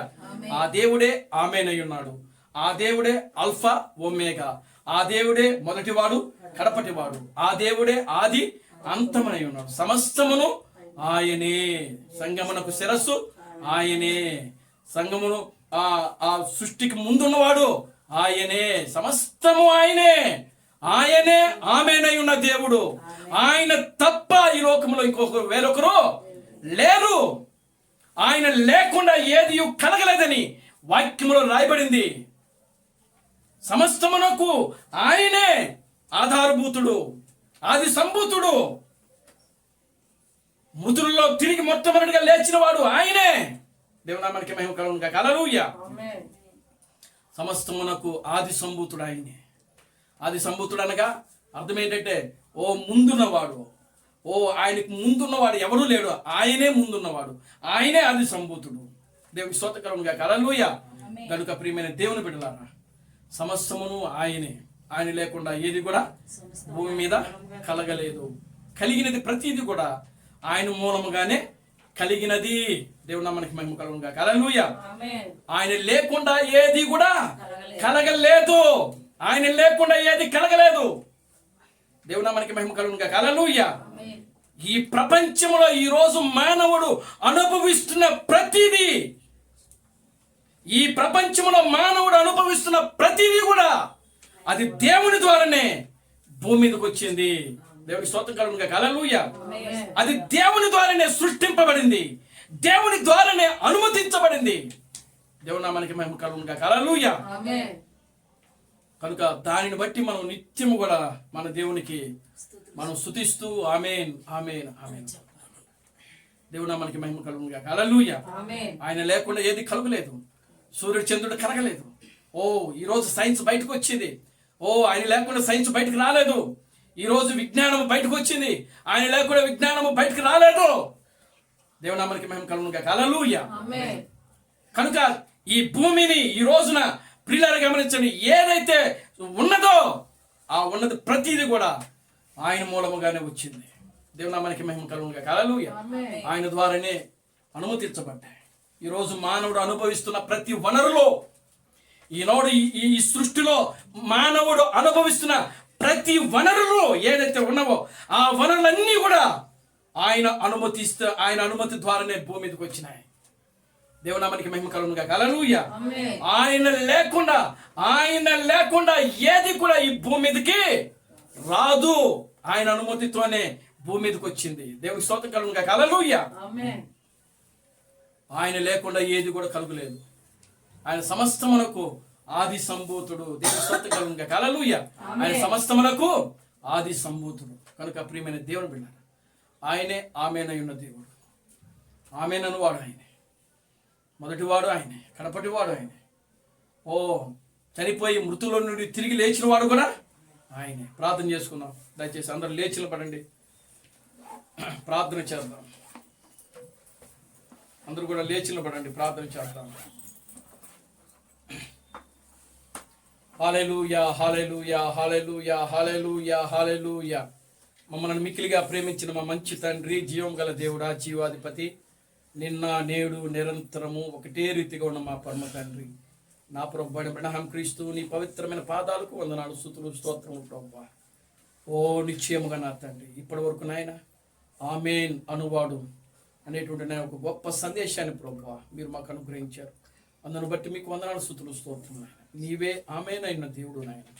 ఓ నీ ప్రజలు ఈ భూమి మీద ఉన్నప్పుడు నాయన, ఓ దేనికి ఆమెనే చెప్తున్నారు ప్రభువా, అది నాయన నువ్వు స్థిరపరిచే దేవుడు అయినావు ప్రభువా. మోషే ఆమెనని పలుకుతా ఉన్నాడు, దాన్ని నువ్వు స్థిరపరిచావు దేవుడు నాయన. నెహెమ్యా నాయన దావీదు యొక్క కాలంలో నాయన, ఆదాము యొక్క కాలంలో ఆదాము ఓ జంతువులకు పేర్లు పెట్టాడు ప్రభువా. నీవు ఆదాము పక్కనే ఉండి ఆమెనని పలికినావు దేవుడు ప్రభువా.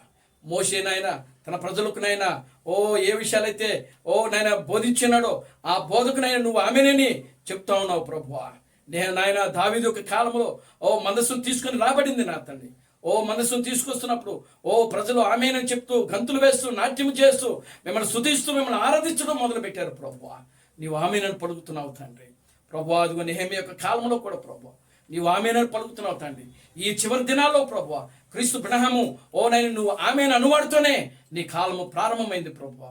అందును బట్టి మీకు వందనాలు, స్తుతులు, స్తోత్రము చెల్లిస్తున్నాను తండ్రి.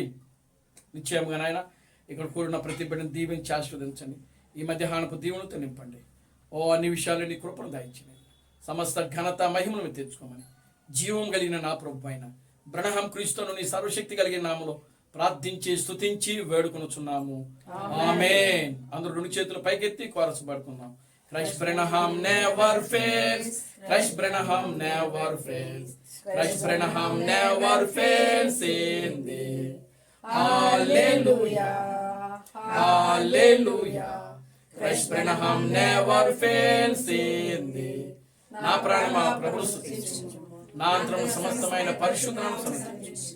నా ప్రాణమా ప్రభువును స్తుతించు, క్రీస్తు బ్రహ్మ చేసిన ఉపకారములలో దేనిని మరొకము. ఆమేన్. ఆమేన్. రాజులకు రాజుగా, ప్రభువులకు ప్రభువుగా, పెండ్లి కుమారుడుగా తెర మీద ప్రత్యక్షము కానున్న ప్రభు అయిన అబ్రహాం క్రీస్తు యొక్క కృపా సమాధానము ఇక్కడ కూడిన ప్రతి బిడ్డకును ఈ ప్రపంచంలో 7వ దూత థామస్ గారిని ప్రవక్తగా అంగీకరించి క్రీస్తు బ్రహ్మే దేవుడు, క్రీస్తు బ్రహ్మే రాజులకు రాజు, క్రీస్తు బ్రహ్మే ప్రభువులకు ప్రభు అని నమ్మి విశ్వసించి ఆరాధిస్తున్న ప్రతి బిడ్డకును ఇప్పుడును సదాకాలం తోడైండి నడిపించును గాక. ఆమేన్. ఆమేన్. ఆమేన్. అందరికీ వందనాలు. ప్రభు మిమ్మల్ని దీవించి ఆశీర్వదించును గాక. Amen. Amen. May God bless you. అందరికీ క్రిస్మస్ శుభాకాంక్షలు. ఈరోజు క్రీస్తు బ్రహ్మ పుట్టినరోజు కనుక అందరికి కూడా క్రిస్మస్ శుభాకాంక్షలు. దేవుడు మిమ్మల్ని దీవించి ఆశీర్వదించును గాక. ఆమేన్.